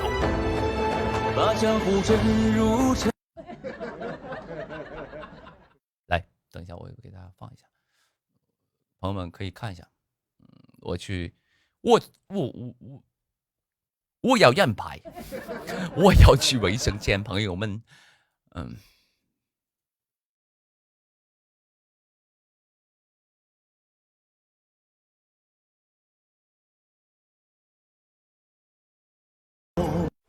真正的强者，他们的对手是天地间无形的规矩，是世俗力量的强大惯性。世人皆有生老病死的铁律，从来不会因为践踏弱者而强大，必然是遇强则强，越挫越勇。把江湖沉入陈年酒，醉眼望断时而重楼。袖线挑落，风雪落宽处，梅花提了旧恩仇。长街绚烂褪色灯笼，照见指尖檐下暗涌。马蹄卷起无言回首处，残碑刻满了青松。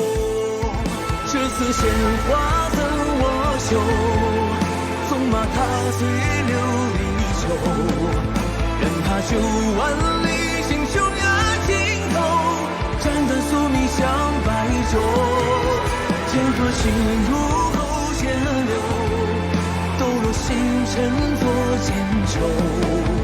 一开千人斩，四条刀锋手，明月悬弓射鳌首。天地同游。石平安，过来。你在祁墩山用掉的那柄剑气，我归不去。教你一门18庭的运气法子，就当补偿了。把江湖沉入陈年酒，醉眼望断时而重楼。袖线挑落，风雪落宽处，没话题了就恩仇，长街绚烂褪色灯笼，朝鲜之间檐下暗涌，马蹄卷起孤雁回首处，残碑刻满了青松，至死鲜花赠我手，纵马踏碎lưu一秋，任他9万里星宿压尽头，斩断宿命向白昼，天河心入口天流，抖落星辰作剑仇，离开千人山色找到丰收，明月悬弓射昂首，天地同游。老头子，你说的没错，有他们在，暂时有希望的人间。这个人间好看的很。天地同游。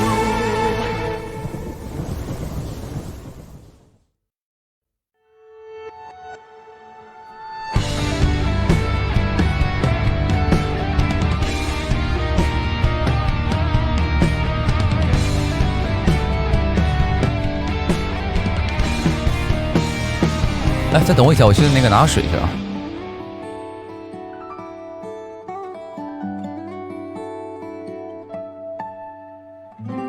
我过着的生活，它每天都一样，重复的没有一点空间幻想，醒着或睡着，它为什么都一样？不难想象，晴天雨天我都无感，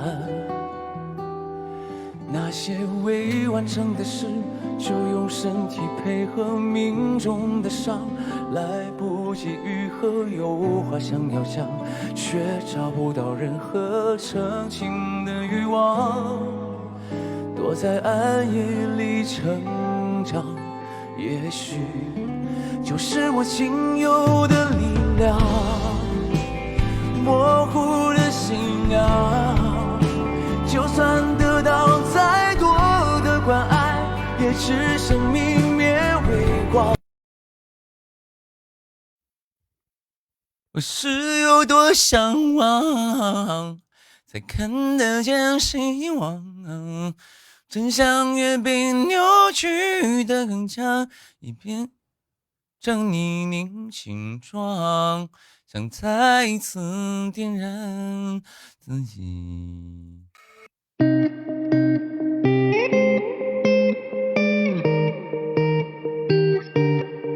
我要烟牌，你们是我粉丝吗？唉，去趟卫生间回来，好像就是会感觉心情得到了一些释放。气儿顺很多，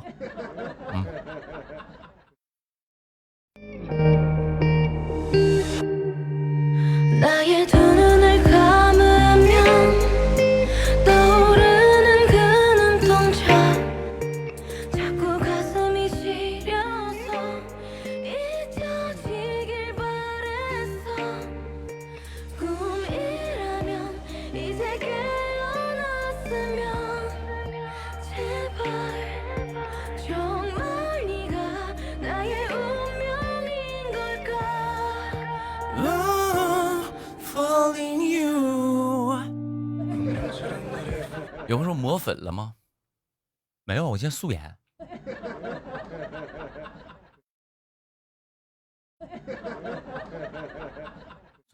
纯素颜。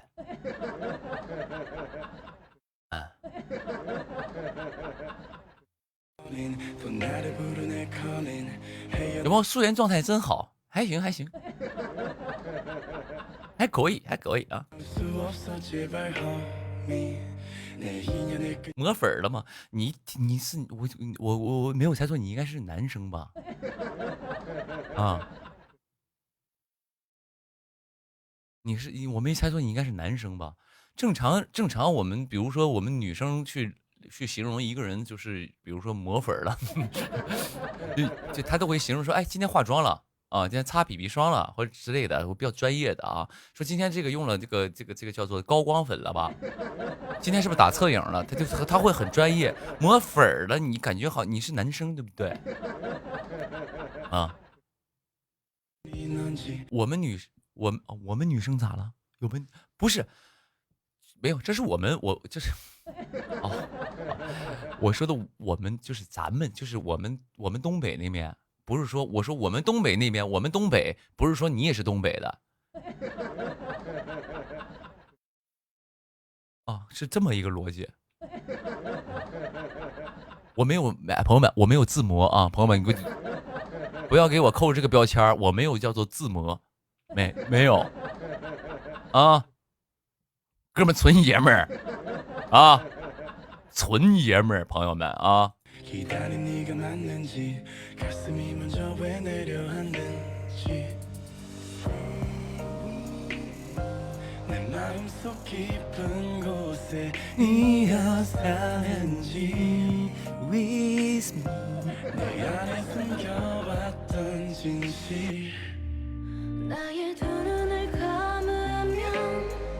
有人说知道纯东北虎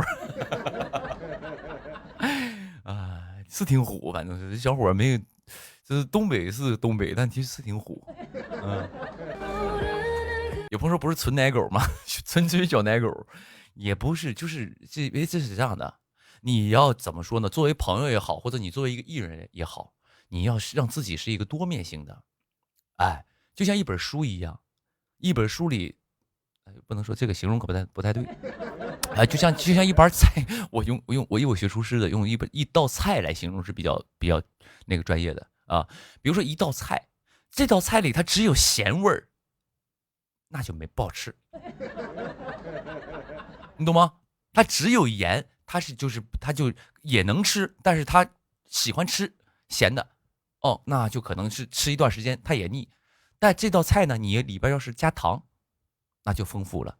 如果再来点醋，那就又不一样了，又有特色了。那醋完之后，你再来点这个花椒啊，又有麻的感觉，对不对？然后你再放点郫县豆瓣酱，马上又有一种独特的郫县豆瓣酱的风味。于是乎，你再往里边倒一点白酒，那道菜又更加丰富，有一种就是人喝完酒吐的味儿，不是，就是有一种就是那种酒精挥发过后之后那个味儿。对，所以就是人作为艺人也好，或者一个人也好，一定得就有滋有味儿得有味儿，你得有层次，你得就是不能你光只有一面，你只咸或者你只纯小奶狗啊啊！有说怪味豆是这意思，可以啊，怪味豆很多人喜欢啊，这里边又有咸又有甜又有酸，然后又有香又有辣又有麻，这就是很棒嘛，对吧？就是有朋友说明白了，你有味儿。我平时洗澡，洗澡。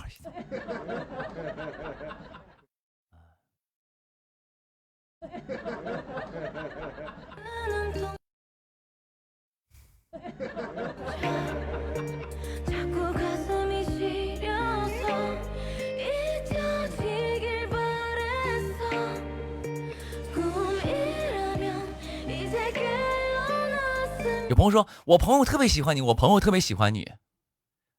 第一是很正常。我看你好像很激动，说我朋友特别喜欢你，你觉得这件事很意外是吗？还是你觉得你朋友有问题？没有问题，很正常，很平常，没有什么可惊诧的，也没有什么可惊讶的，也不是什么就是那种特大新闻，你需要在我直播间刷那么多遍。这是第一。第二，你朋友喜欢我，所以你不喜欢对不？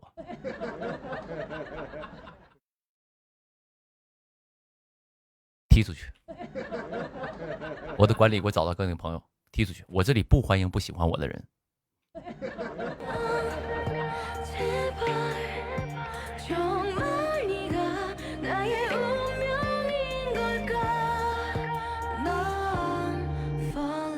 有朋友说，我今年50岁了，竟然开始追星的，既然开始追星了，追的就是刘宇宁。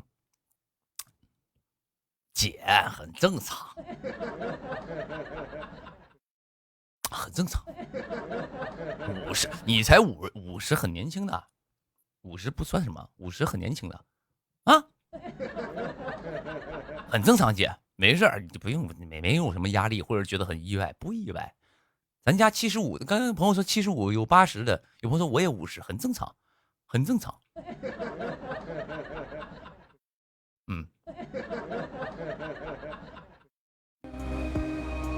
有朋友40呢，那更正常了，因为咱们就是年龄相仿，很正常。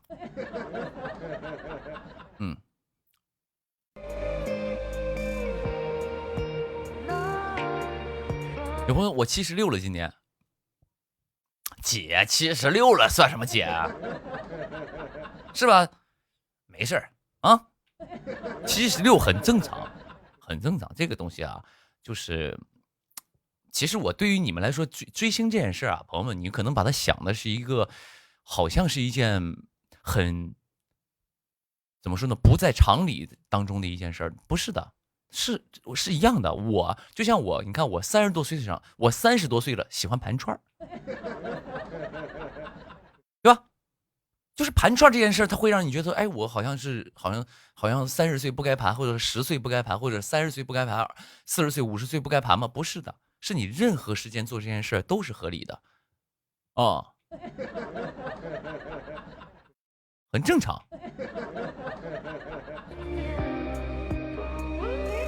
有朋友说我817岁了，你817岁了，朋友们，咱们直播间有妖怪，咱们直播间有妖怪，朋友们。那如果你真的这个朋友们，如果你真的817岁，我祝你长命100岁。算一种祝福吧。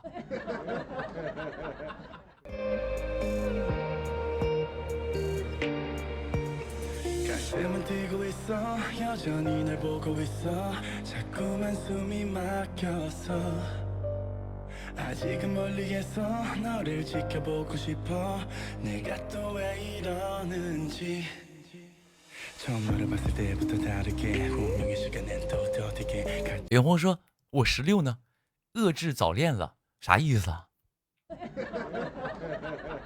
你16，然后追星，然后就是把你的这个早恋给遏制了，就是你的言外之意就是我大胆揣测一下，你的言外之意是可能看过我这么就是男人，就是对恋爱这件事儿门槛是稍微就是哐哐往上提一点，是不是？是这意思吗？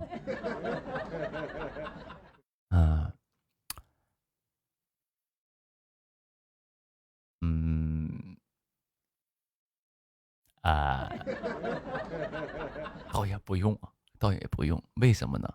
因为啊，就是首先是这样的，我觉得早恋这件事儿呢，我不去评价它好与不好，因为我小的时候也早恋过。我小学3年级就喜欢我们班同学，比你更早。但我想跟你说的点是什么？我想跟你说的点是什么呢？就是可以，就是遏制你的早恋，你可以把门槛提高。但是现在你是16岁嘛？但是我希望你在26岁的时候降一降门槛，否则容易一直不练，那就有点难受了。到时候你家长又开始怪我说，当年10年前，就是因为他看了一场刘宇宁的直播，他告我，那不完了吗？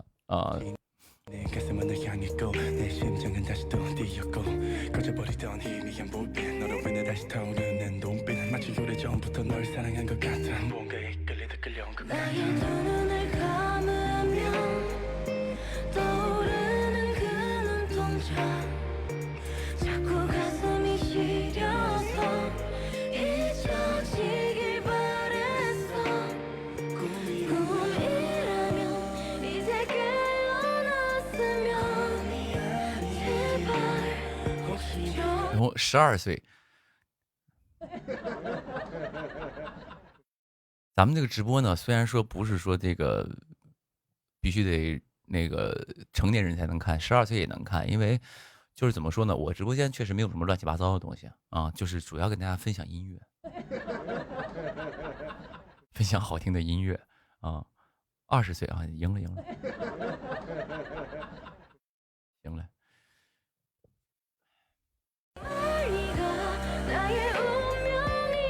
我13岁，我真不信，我真不，我有朋友说13岁，你姑娘13岁吧？我不太相信咱们家有年纪很小的粉丝，当然一定有，但是绝对不是大量的，绝对不是，就是大部分的啊。有朋友说宁哥，有人说你衣服像瓜子儿。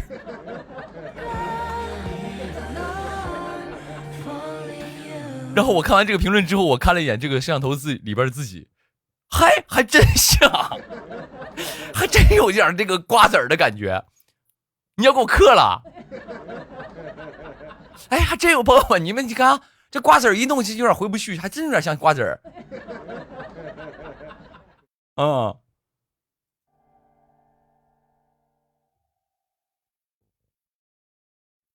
刚有朋友说斑马，我都没搭理他，因为他是纯纯想找画面。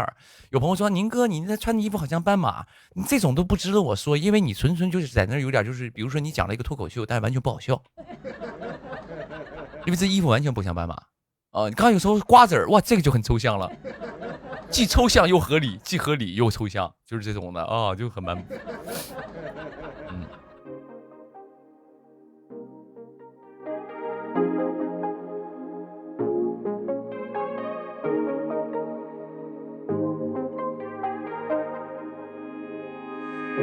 最美好的他出现在我最窘迫的年纪，我无法自拔，像夜空的星光，照亮了野草，生出新的枝桠，汹涌而来，才让人毫无办法，勇敢的产生感情，却不敢对话，这单方面的爱，让镜子里。有朋友，全班同学通过我认识了刘宇宁，你班主任呐？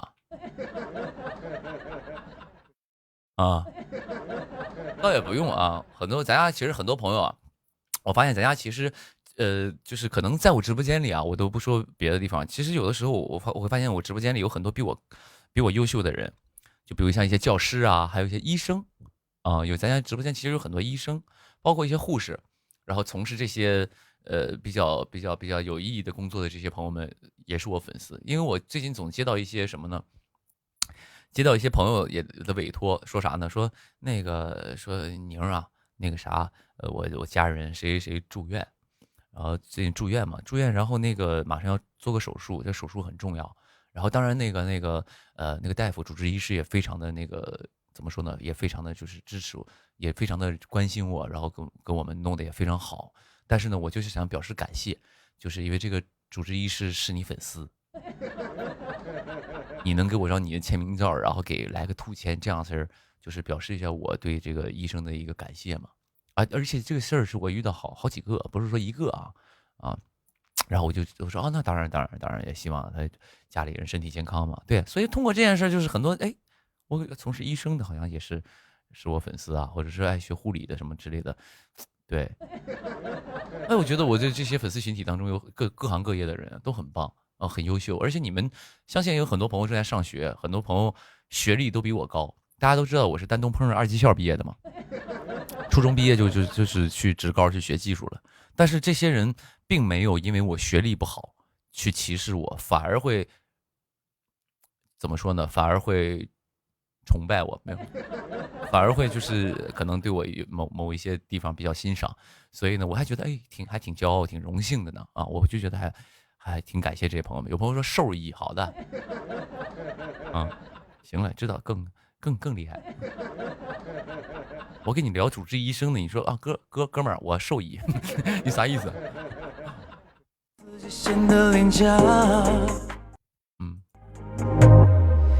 不然算了吧，就假装没同情，才会显得自己很潇洒。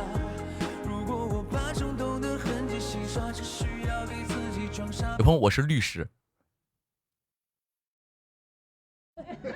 咱家有很多律师，我说了，就是网上有那种黑我的啊，你就直接代表我起草一个就是那种诉讼的一个状纸，然后呢，你先自己掏钱，你先自己把这个说诉讼费或者怎么，你把这个钱掏了，只要你官司打赢了，我这块儿付你双倍工资，好不好？但你要是没打赢，那算了。咱家有很多这种野生法务，好不好？你就是从今天开始，咱家所有学律师或者从事律师行业的，你就是我的法务啊。然后你就给我诉讼他们，诉讼完了，只要你赢了，我付你双倍律师费。有朋友说，那输了呢？输了就说明他学艺不精嘛，那就是还得输了，有什么可说的？输了没什么可说的。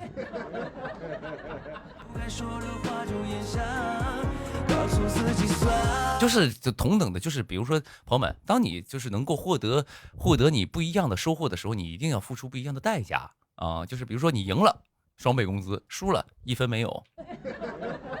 啊，这是具备的挑战啊！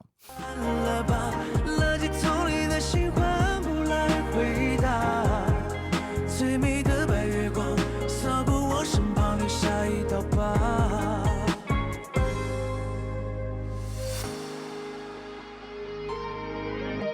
我还是成为他的朋友，抱了他生活圈里的道，自卑让我无法动弹，就像在我脖颈牢牢系着铐。有朋友我学兽医的，我想给刘黛蜜剪毛。给我家小狗剪毛是吧？那个兽医还管剪毛呢？我不知道啊，可能我一直以为就兽医还从事，可能就是兽医他可以开宠物店嘛，对吧？我明白了，就又可以看病，又可以给洗澡，又可以剪毛，又可以顺便卖点宠物零食，是吧？那也很棒，很棒，很棒，嗯。挺厉害，很厉害，很厉害。感情不碰就会痒，也不袖疼，像是捡起的宝。我不会说我今天的开心源于昨天你的笑。那天我背后藏着花束，走在他楼下的通道，又突然转身离开家。然后宁哥，我是挑大粪的。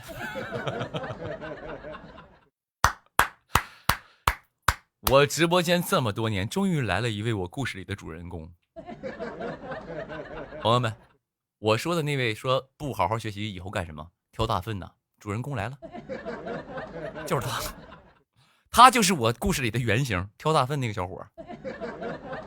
明哥，我挑大粪的，就你，我说平时就说你，你现在是个反面教材，在我直播间，凡是不爱学习的，我都说你不爱学习，你干嘛？以后挑大粪呢？啊，像你一样，对吧？就是你。当他和他拥抱，我的世界沉默又好像连花瓣都在哄笑，才明白他的幸福和我的存在并不是冲。有朋友听说挑大粪很赚钱啊？当然，只要你在任何时间任何行业里，你只要做到顶尖，你都会收入比其他的行业就是做的平常的会高。比如说他就是挑大粪里挑的最好的粪王不是挑王。挑粪王不对，挑王好像也不太对，就是那种他最能挑，那他一定是这个行业的佼佼者，他的工资一定很高啊，对吧？他当然他不仅不是说不好好学习挑大粪这件事很丢人，不是说只是说我说不好好学习会造成的结果之一是挑大粪，但是挑大粪也是一个很棒的职业，因为职业没有高低，只是说这个工作环境会稍微的艰辛一些。对吧？我们更好的学习，就是希望去到好公司，去到更好的地方，更好的工作环境。比如说我学厨师的，我就只能在厨房里那个比较昏天黑地的地方，每天一上班进去看不到阳光，没有窗户，在一个后厨里一直打工，一直切菜，一直在满地都是水的一个环境当中去生存、去工作，这是我的工作环境。那挑大粪的，他每天要面对的就是那些厕所、卫生间之类的。那比如说你是一个学习非常棒的，你是学律师的，那你面对的就是律师事务所嘛，对吧？广告设计的你就在公司嘛，对吧？你学这个医生的你就在医院嘛，就是这样的。所以从工作环境上来说，挑大粪的会稍微的逊色于我们一些，但是比较自由。它的好处是比较自由，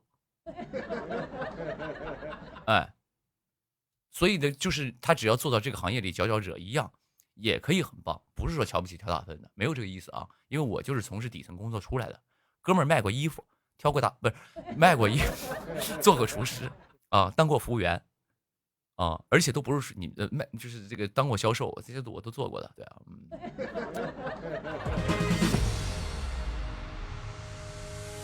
不能算了吧，就假装没动心，才会显得自己更潇洒。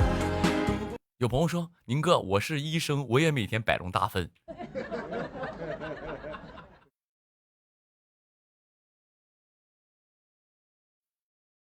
是。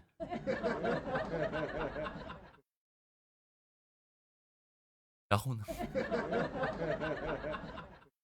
你什么意思？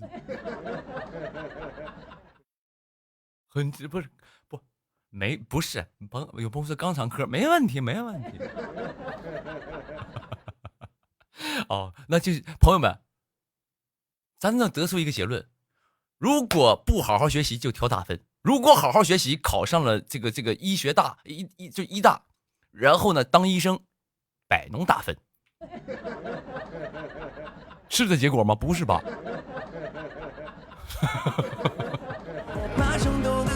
今天涉猎的，对，有朋友说今天涉猎的行业有点广，是很广。我想说不，咱不聊大分的事儿，我不是想要聊大分的事儿，我就想说各行各业都是很棒的，都是很值得尊重的。但是希望什么呢？就是怎么说呢？如果有一天你宁哥有一天就是到你的医院去就医，体检也好，我突然间通过刚才那个朋友的一番对话，我以后啊，我到哪体检啊，我一定先让我的助理和工作人员问，就是问一下那些医生包括护士，问说你们认识刘宇宁吗？如果他们不认识 ，OK， 选择这家医院。如果他说认识，说那你看过他什么剧？出3个关于粉丝的问题去考他。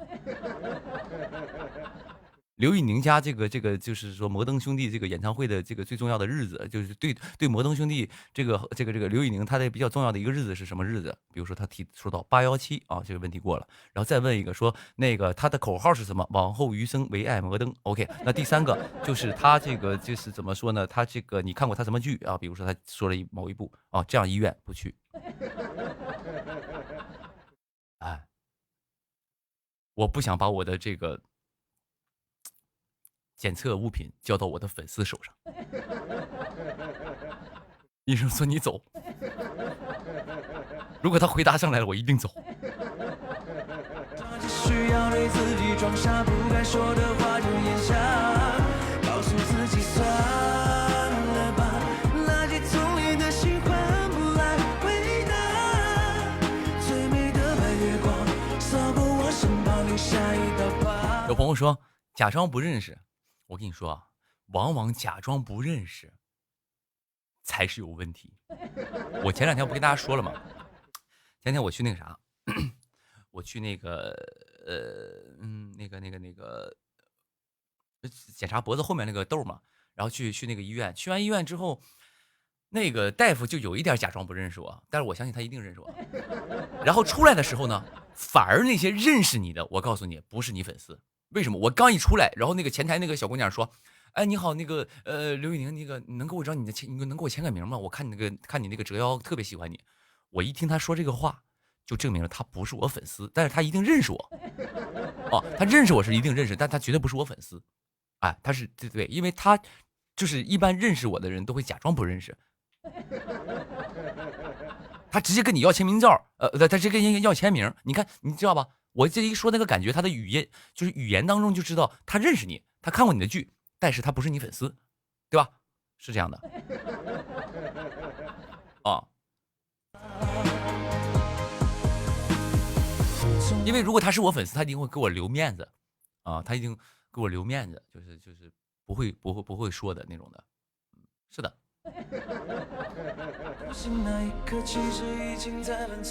有朋友说：“我的天哪，你怎么能想到这一层？”我告诉你，作为一个演员啊，你脑子里东西一定要多，你想象力一定要丰富。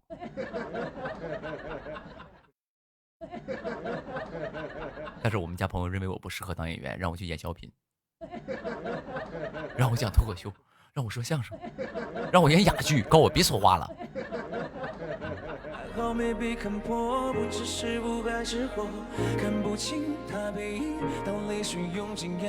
刚才说最后签了吗？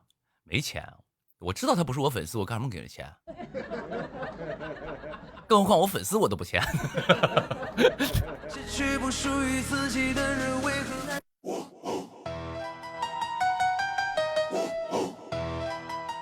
黑白小狗狗追梦的小傻子。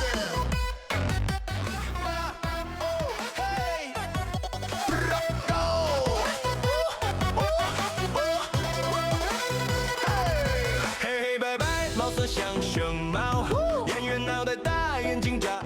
不，那后来那个脖子后面痘看好了吗？其实也不怪他，其实怪我。他给我开了很多药，然后但是就有一个药是那种消炎药，因为他告诉我要吃消炎药。然后呢，就是有一段时间，就是我就每天吃消炎药嘛，大概吃了半个月。但是那个消炎药比较刺激，就我是一个虽然我的饮食不是很规律，但是我基本不会胃疼的一个人。我自从吃了那个消炎药，开始半夜胃疼疼醒，所以呢，我就停了，就没吃了啊。也算他，就是他帮我了，但是我就是我身体的问题啊。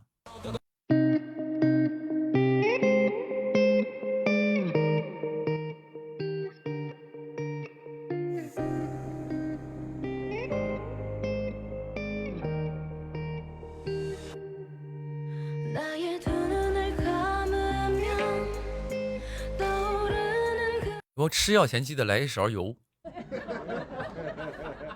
喝一勺油，然后保护自己的这个胃是吧？就是让胃上涂一层油，就是可能吃的时候就会好一点是吧？我们别信他的啊。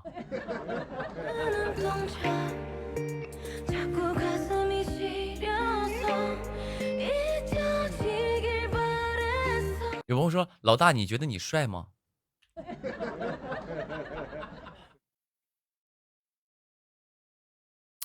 没思考过这个问题。我没思考过这个问题。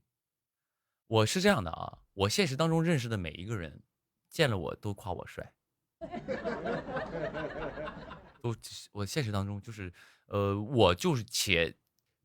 我相信他们不是出于礼貌。我现实当中见的每个人都夸我帅，或者说，哎，真小伙儿挺帅，挺精神。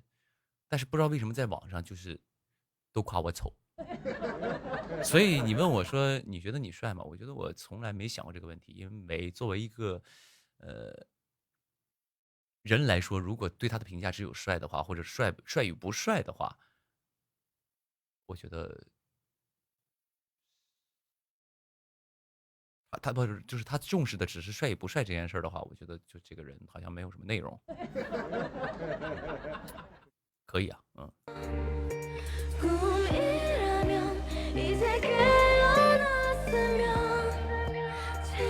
帅肯定是不是说我是那种帅哥那种的，我绝对不是帅哥啊。但是问题是我就是你说丑吧，我觉得也不至于吧。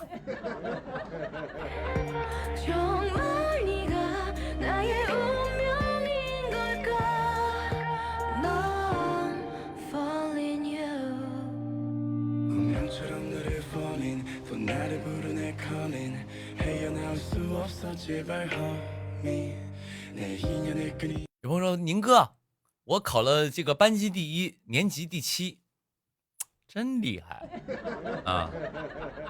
行了，那继续加油啊，继续加油，真棒真棒，厉害厉害厉害厉害。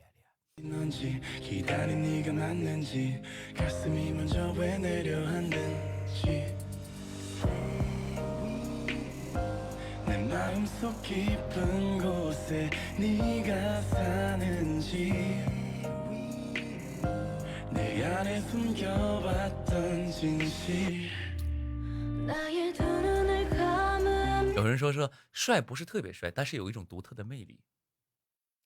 你可以把前面那句话删掉。你夸人之前不要先贬人，然后好像就给一个大嘴巴子，然后再给给块糖吃。你可以直接说后，你就是人就少说话，就这意思。你可以直接说后面那句。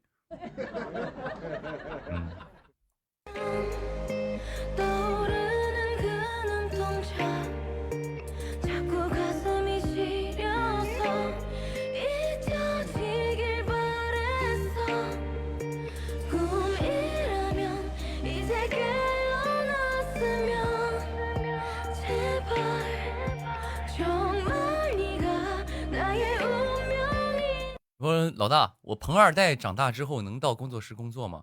我刘氏集团虽然这个在外面名声响叮当，但是我的工作人员真的不需要那么多。哦，也不是说一定你的梦想是到我工作室来上班，我也不招人啊。你有更好的公司适合你，有更棒的未来在等着你。像我来我这上班，并不是什么好工作啊。我这老板特别苛刻，我这人特别的，就是怎么说呢？对员工就是非常的就是不好。哎，在我这当员工非常不好，别来了啊。Falling you。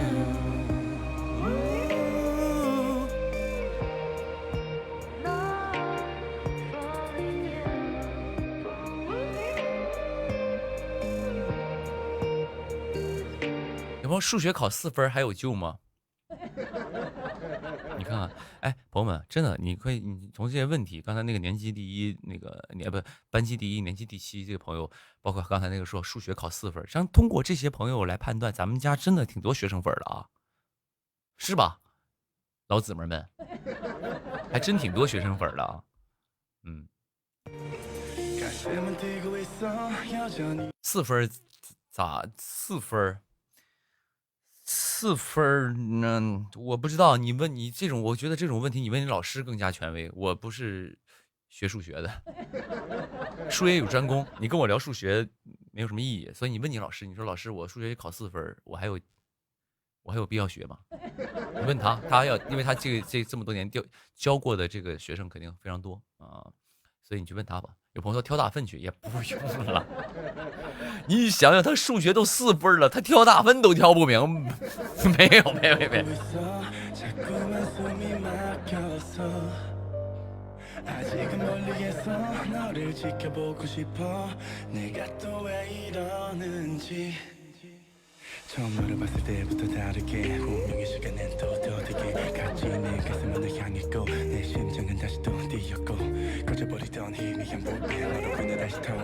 这有点不太好，朋友们，我刚才就有一刻我那个邪恶人格嘎上来了，就是忍不住吐槽怼人那个人格上来了，我得往下搜一搜，因为我今天你看看我播这一会儿这个直播间就是你看这个热度是3893万。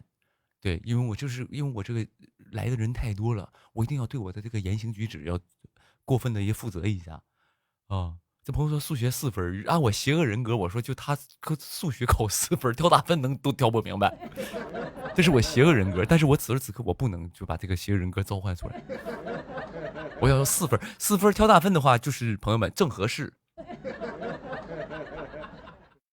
你可以就是在你未来的规划当中。就是做一个这个，就是为城市清洁做一份贡献的一个非常伟大的一件事业，你可以现在就开始考虑，你就是现在就考虑，好不好？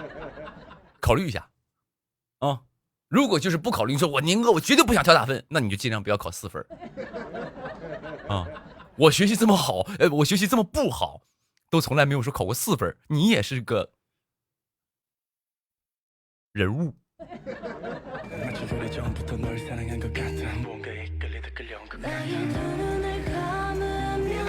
你就选择题你就闭眼写，你能不能考个4分啊？你就闭眼写，能不能考个4分？以后每一道题的答案，你把你生日写上，你都不至于考4分。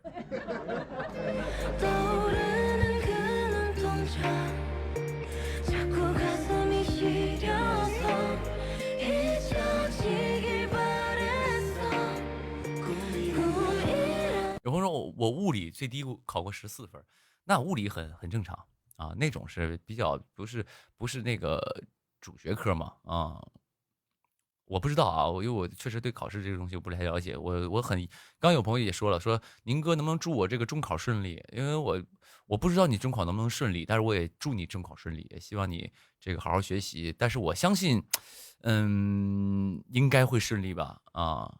如果因为你此时此刻11点28了还没有睡觉，你明天中考，然后你11点28了还没有睡觉，在我直播间里待着的，我觉得可能不太容易顺利吧？如果你此时此刻你说11点半了，你还在复习功课，那就是一顺再顺。11点半了，你再看我直播，你跟刚才那个朋友们，你跟刚才那个朋友可以选择同一个就业啊！我刚才说了，为我们这个城市的一个环境做出一份贡献，好不好？你俩搞不好能成同事。所以你要现在此时此刻还不关掉我的直播去学习一下，看看书本的话，你俩容易成为同事啊，好不好？加油加油加油！有朋友中考6月份呢。哦，有朋友老大那是高薪职业，对的对的。其实啊，朋友们，我一直因为我为什么说挑打分这件事呢？我们为什么要讲这个？但是我要给大家解释一下，我怕有人拿这个说我啊。就因为挑打分这个职业呢，我们不是说它不好，因为我从小我奶奶就跟我说，就像那个很小的时候，家里人会教育你说不好好学习，以后上街要饭，对吧？那其实要饭是一个，当然现在没有乞丐了啊，只是想说，要饭其实也是一个非常高薪的职业嘛。以前的形容也说，哎，你不好好学习，你想干什么？你想挑大分呢？对吧？其实也是对孩子的一种激励，就是让他远离这个挑大分这个行业，能够平时的工作环境干净一点嘛。但其实不是说挑大分这个行业不好，它其实很厉害的啊，它其实很厉害的。那从事这个行业，第一你得能吃苦，对吧？第一能吃苦，第二真的是得任劳任怨，然后也是其实非常有意义的一件事儿啊。我只是说我们在直播当中去开玩笑，说不好好学习挑大分什么的，但是其实工作也蛮好的，肯定有五险一金。肯定有社会保障，收入也很高。我都说了嘛，挑大分当中挑成佼佼者了，挑成这个挑分一哥，就容易就是也能混得很好的。其实比很多真正说考上大学的都可能挣得高啊。就是人生就是行行出状元。有朋友说地球2什么时候开始拍？很快，马上就开始录了。马上开始录了，然后，对，然后网上我看有很多网上有很多消息说什么飞行嘉宾谁谁谁什么谁谁谁的都是假的啊，朋友们啊，没一个说对的。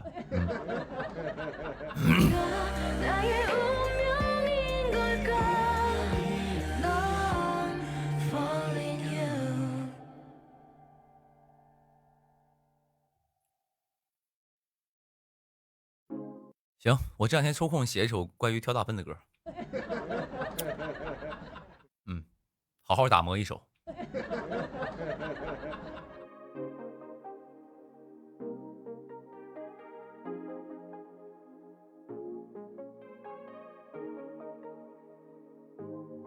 有朋友说不要玩高的啊，我看看，上次我说我在一个商务直播里说我想尝试跳伞这件事儿，然后有朋友回头还在网上在那发泄谴责，说啊，你们这帮人不知道宁哥有气胸吗？还让他去跳伞，你们真是坏人。我是想说气胸早好了啊，否则我要天天气胸，我搁家待着得了，我搁家瘫痪呗。我那吊胃呀，那些打戏谁拍的呀？啊，是吧？早好了啊，别揍我。首先呢，我身体没有任何毛病啊，我很健康，这是第一。第二呢，有的时候我直播说话，你们就听个乐呵就行了。我可能现在此时此刻说不行，我要跳伞，我想感受一下。到了现场之后，谁逼我跳伞，我就不录了。我是这样的啊，因为我是一个适应能力非常强的人。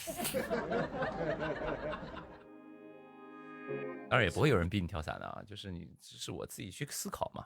我也不一定跳啊，但是大概率99%是不会跳的啊，因为没必要啊。出现在我最窘迫的年纪，我无法自拔，像夜空的星光，照亮了野草，享受新的枝桠。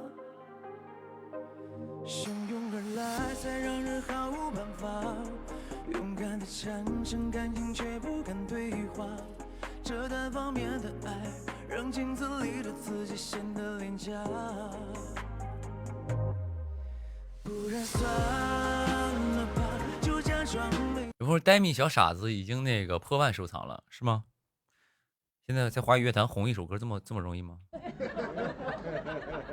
果然不枉费我10年打磨这么一首经典曲目。心才会显得自己很潇洒。如果我把冲动的痕迹洗刷，只需要给自己装傻，不该说的话就咽下，告诉自己算了吧，垃圾桶里的信换不来回答。最美的白月光洒过我身旁，留下一道疤。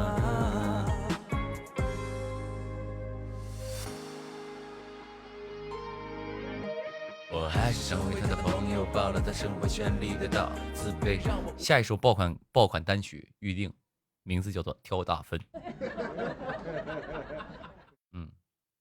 不着急，好好打磨一下啊。就像在我脖下牢牢系着铐，这感情不碰就会痒，一不锈藤像是溅起的泡。我不会说我今天的开心源于昨天你的笑。那天我没有藏着话说，走在他楼下的通道，又突然。有朋友小贝什么时候播啊？玫瑰重生啊？玫瑰重生，得一段时间吧，应该不会很快播啊。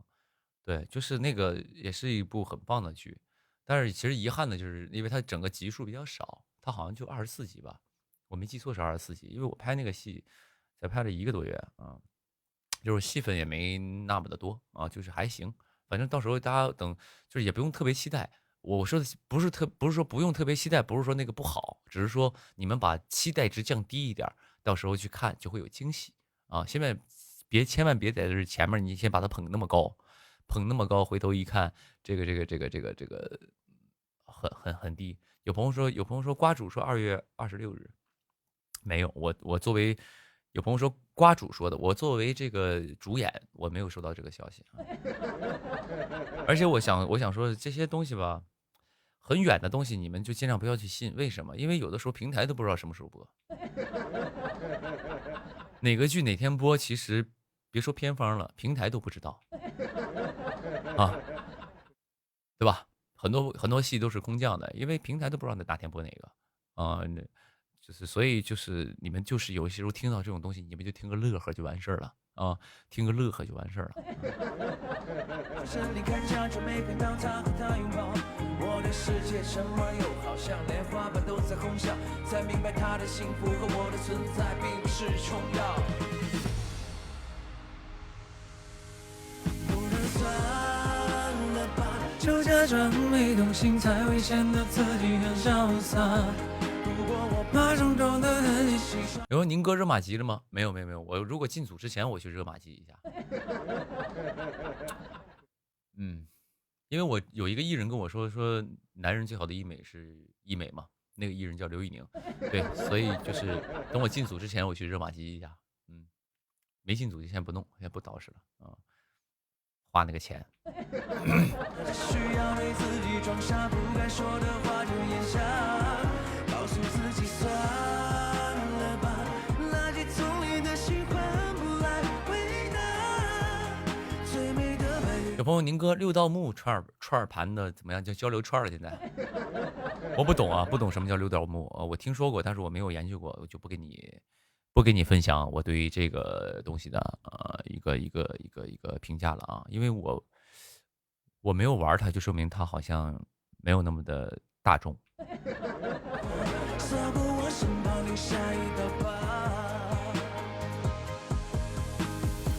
有朋友说老大拍不拍现偶题材，我是绝对不会拍的啊，这个我可以给大家说，现偶我是不拍的，因为我现偶绝对不拍啊，这是我接戏的一个原则，就是因为没有意义啊。对于我来说啊，对于我不喜欢，只是我不喜欢，不是说它不好，只是我不喜欢啊，我非常不喜欢现偶，我喜欢看，我不喜欢演啊。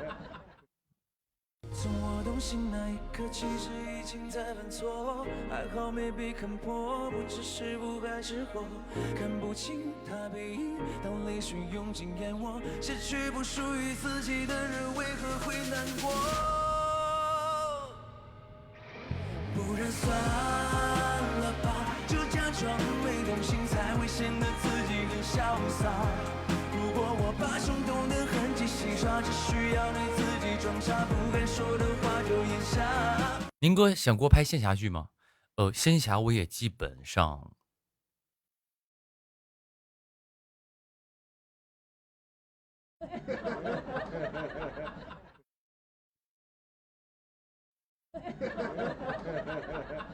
没有。仙侠是这样的，当然分很多种啊。因为我觉得我这个人长得不是很仙侠。朋友们，你得记住，你其实仙侠剧不是谁都能演的。我从角色上来说，不是说我说的是不是谁都能演的。这个话的意思是什么呢？不是说谁不适合啊，说哎谁不适合演仙侠，其实不是的。在我看来是，你这个人啊，比如说像我就其实不太适合演仙侠，因为我这个人身上没有仙气。我说那个仙气啊，不是那种，不是说长相，不，就是他是气质。我这个人身上没有仙气，我身上都是土气，不是土气，我身上都是地气，接地气啊，所以我就是，对，我是，对，所以我不太适合演仙侠。有很多人就一看就是人仙仙的，他就适合演仙侠，他是这样的啊。告诉自己算了吧，垃圾桶里的心换不来回答。最美的白月光扫过我身旁，留下一道疤。有朋友说，那个玫瑰丛生不是现偶吗？我当时接他是原因什么呢？因为我当时说实话啊，我第一是，当然剧本很好啊，剧本很好。第一是因为我当时想跟杨磊导演合作一下，当时想的时候，我其实更多的是想跟导演合作一下。第二是因为那个戏是确实没有那个，没有太多戏份不多，所以我觉得我压力不大啊。而且那个角色呢，就是也比较好吧，也不是说好吧，反正就是不知道啊。但那个角色其实没有那个现在的那个男二出彩，其实啊，其实那个男二是那个老公那个角色嘛，叫那个角色，其实没有那个男一，其实没有男二出彩。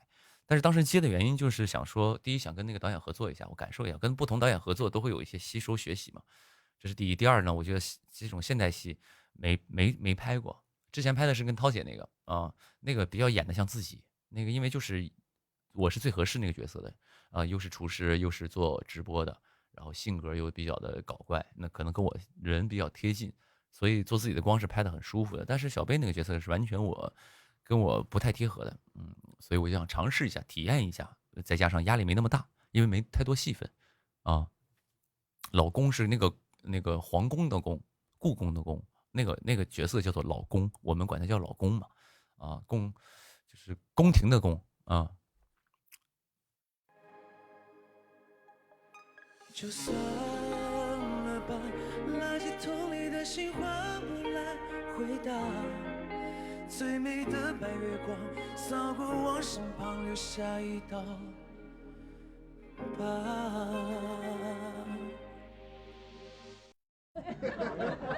其实很多人说那个，我看网上有人说刘宇宁很会选项目，他选的项目播的都不差。朋友们，我不否认这个，因为我的剧本，首先我剧本一定自己看，我去的项目啊，当然是太多了，我也看不过来。就是首先就是我确实，确实会选，因为有些东西就是有些角色，打个比方啊，我跟你讲，因为我看过一些剧本啊，我给你形容一下，有一个剧本是这样的啊，我不说太具体，我怕以后你们猜出这个戏是啥戏了。一个剧组一个剧本我是邀请我演男主嘛，这个是一个古装戏，然后我是一个男主，然后打个比方，这个戏啊，我的性格是什么？朋友们，我的这个男主的人设是什么呢？是一个聪明，然后呢特别会插科打诨，啊，嘴特别贫，然后游戏人间，但是又特别有担当，啊，然后呢这个又是那种爱女主非常的坚定，这是男主的人设这几个角度，然后 OK 挺好吧，朋友们，是吧？很多这种男主对女主非常专一，非常有担当，又聪明，但是又有幽默感。其实这已经很好的一个角色了，对不对？这其实是一个很好的角色了，对吧？有时候他喜欢，没错，不错，挺好，挺好。但是我告诉你，男二是什么？咱先说女主，女主人设呢是一个拥有超能力的一个人，在古代拥有超能力而且只有她一个人有。OK 不重要，当然你作为一个男的，你不会说跟女主去比拼。OK， 男二什么人设呢？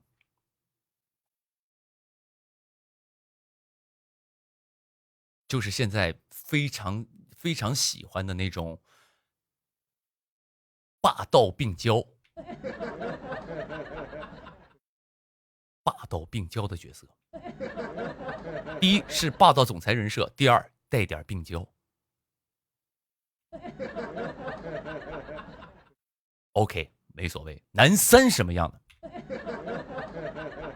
男三是爱而不得，且是疯批。对女主爱而不得，且是疯批。我当时看完这个，好家伙，这不得让人演死吗？如果你把这个男主接了，你演不过男二男三的，你演再好你也演不过他们的，他们人设太带感了，他们不用演，剧情事件就足以让他碾压你所有的一切了，他跟演已经不。为什么最近的剧总会出圈的很多都是男二或者是男三这种的？我告诉你，因为男一呢必须是第一是正派嘛，第二呢其实男一的人设不会特别复杂，可以复杂，但是他一定是正的。但是现在大众大众看剧他的习惯是喜欢看带感的人设，喜欢看反派，看疯批病娇这种的，就是你不用演。你的事件，你的妆造，你在那一摆个脸，你脸上没有任何表情，你就赢了。所以人物带感这件事儿其实是很重要的啊。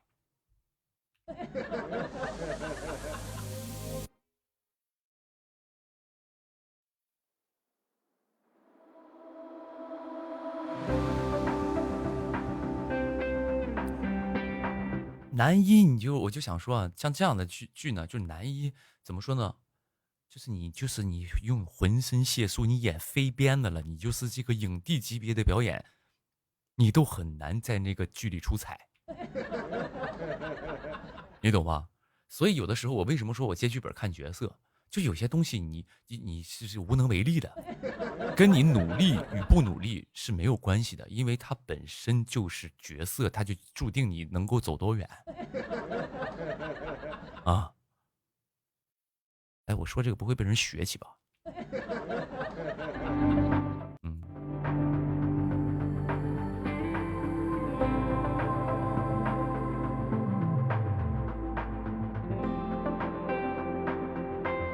你说现在很多剧，男一累死累活，然后去又宣传，然后又背负着这个成败，然后又要去各种的去每天任劳任怨，戏份最多，在那哐哐一顿拍，然后其他角色不用怎么演，没有什么东西然后人设好，直接就是拉踩男一，我就觉得很可悲。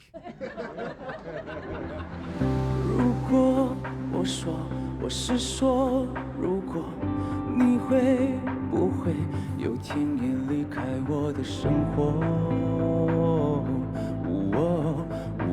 什么就只是也不是还是演技不足啊？不是，其实因为，哎，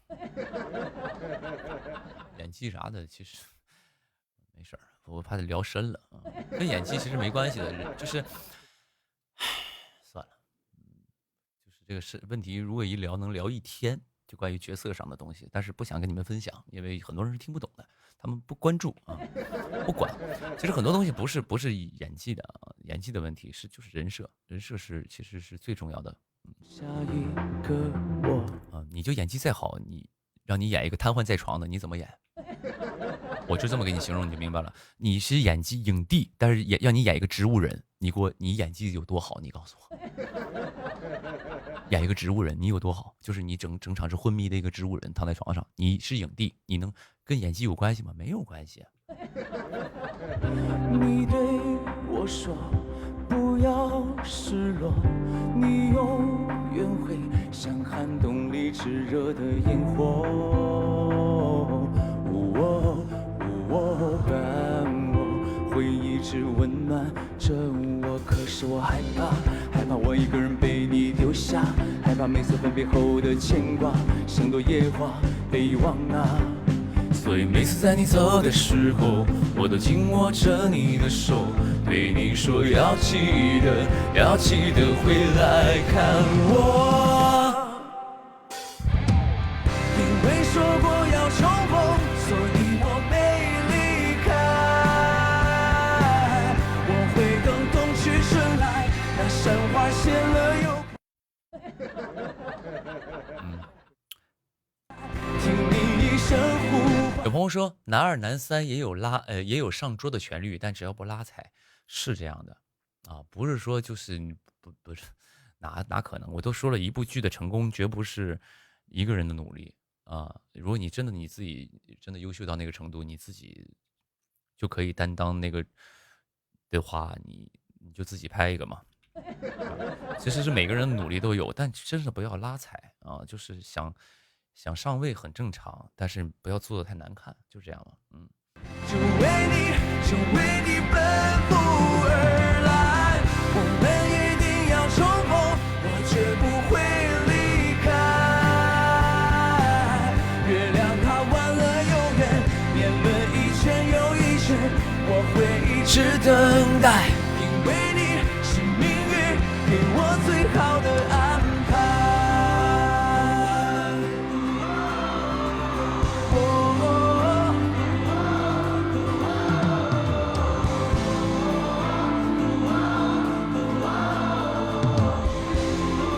OK，不用教我该说什么，不该说什么，不用在那劝我、阻止我，别说了，就是本来没啥事儿，告诉你让你整的好像很严重的一件事儿，没有啊，没事儿，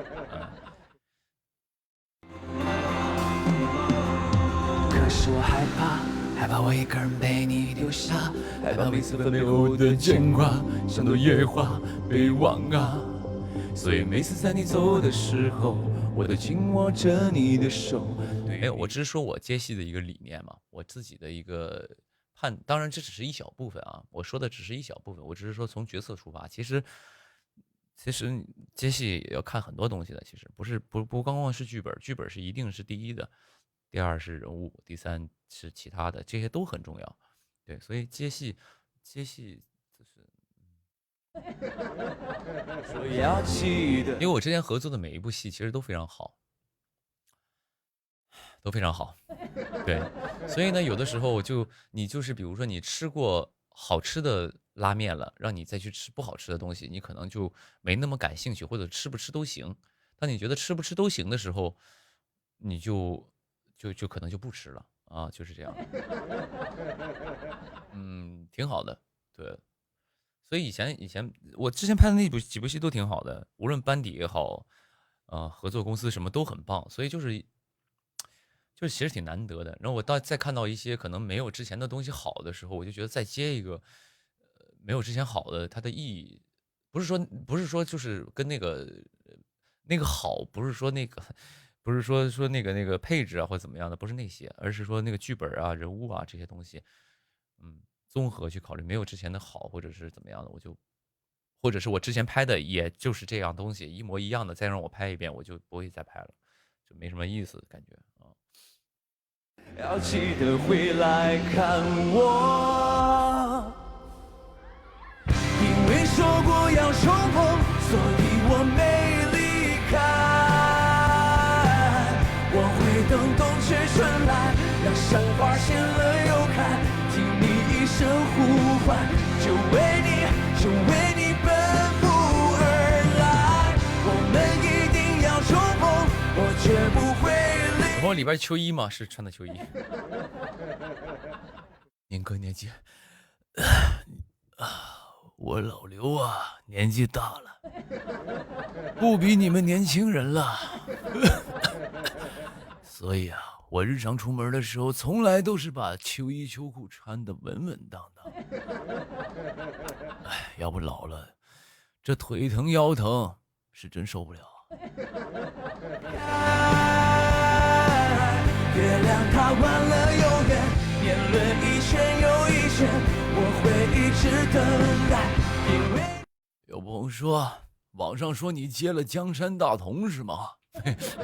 没接啊，不是我啊，是我刚才已经在上一场直播，不是上半程直播已经说过了。我刚才我看好像有朋友刚进来的，一直在问没接啊，没接，不是我，你去问问别的演员吧啊。啊，当然一定是一个很棒的项目，那是一定的，也希望大家多多期待啊。对，因为有可能人家会找我唱 OST 呢，也是一种合作呢，朋友们，你说呢？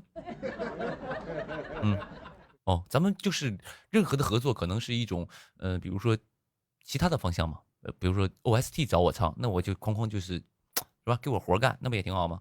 对吧？所以市面上很多的剧都是这样的啊。他说的是找刘宇宁合作了，可能我只是个 OST 演员啊 ，OST 用声音出演啊，为他们的爱情歌颂啊。是命运给我最好的安排。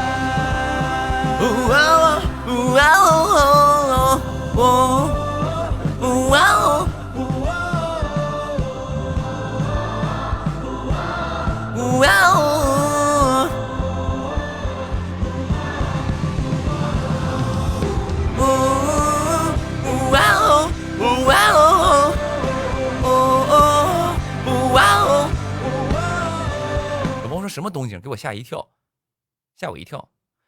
这是我模仿我们家粉丝唱歌，可能有些许的夸张和那个贬低，但是确实这劲儿是这个劲儿。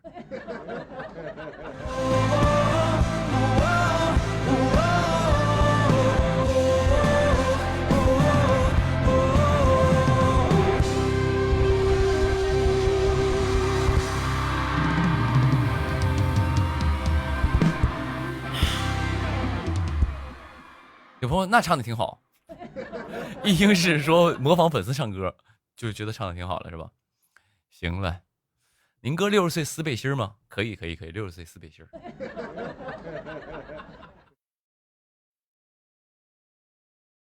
有朋友说模仿的很像成都演唱会，我后面那姐们嗓门超大。是这样的啊，这个东西啊，听演唱会，比如说你遇到一个身后声音特别大，唱的可能还没那么好听，但声音特别大，这种东西我跟你讲怎么解决呢？这就好比什么呢？好比两个人吵架，当对方的吵架的声音比你大的时候，那你也大声的吵，这样你就听不到对方的声音了。所以下次的时候你也给我大点声，这一刻你俩就互相屏蔽了，他大声你也大声啊，你这样你就听不到他的大声了，你只有你的这个爽感。因为说过要重逢，所以我没离开。我会等冬去春来。如果打不过就加入，是。让山花谢了又开，听你一声呼唤，就为你奔赴。有朋友说，刚才有朋友说的很尖锐啊，说宁哥啊，你以前就是拍男二上来的，你这样说不好。我是拍男二上来的，所以我更加了解演员。为什么呢？我可以这么说，我是拍男二上来的，我也一步一步爬到今天的。但是我可以对所有人发誓，我从来没有去拉踩过任何一个人这方面的营销，我去花钱。当然，我也有可能是我刘宇宁能力不够，去拉踩不了别人，但是我从来不会做这件事儿。所以当我在演男一的时候，我真的知道男二他们有多么的不容易，他们多么的就是能够演一场戏是多么的难得，就是抓住每一场戏，我尽量都会算了，说多了没意思，就是我反而会更加理解他们是这样的，不需要拉踩，是你的就是你的。你可以拉踩，但是这是一种非常脏的一个方式，我是不会做的啊。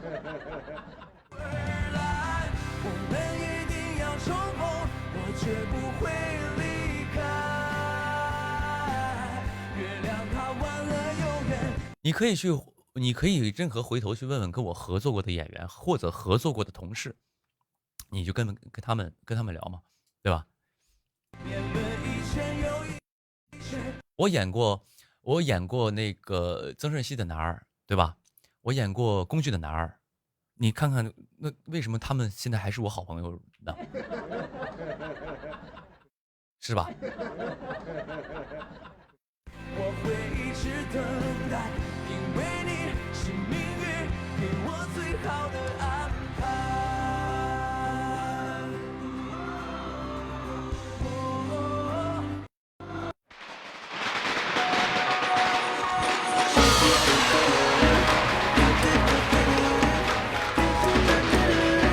祝我幸福，祝你开心。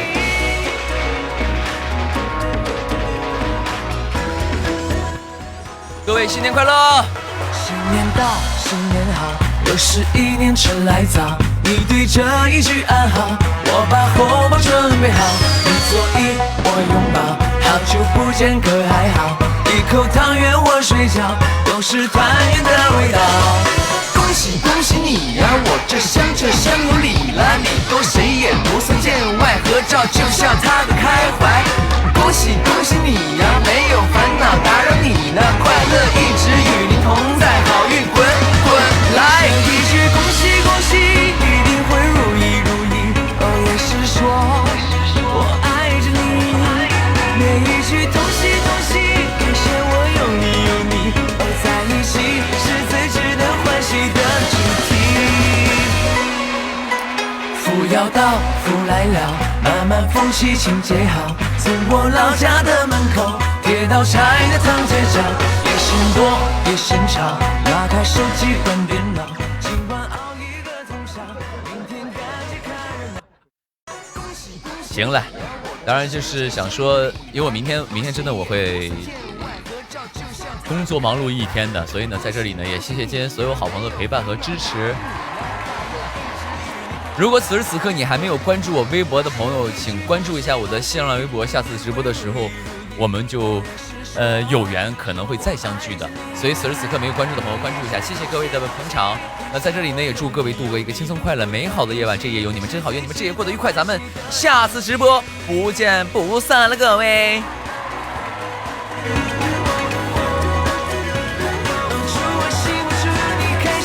晚安各位。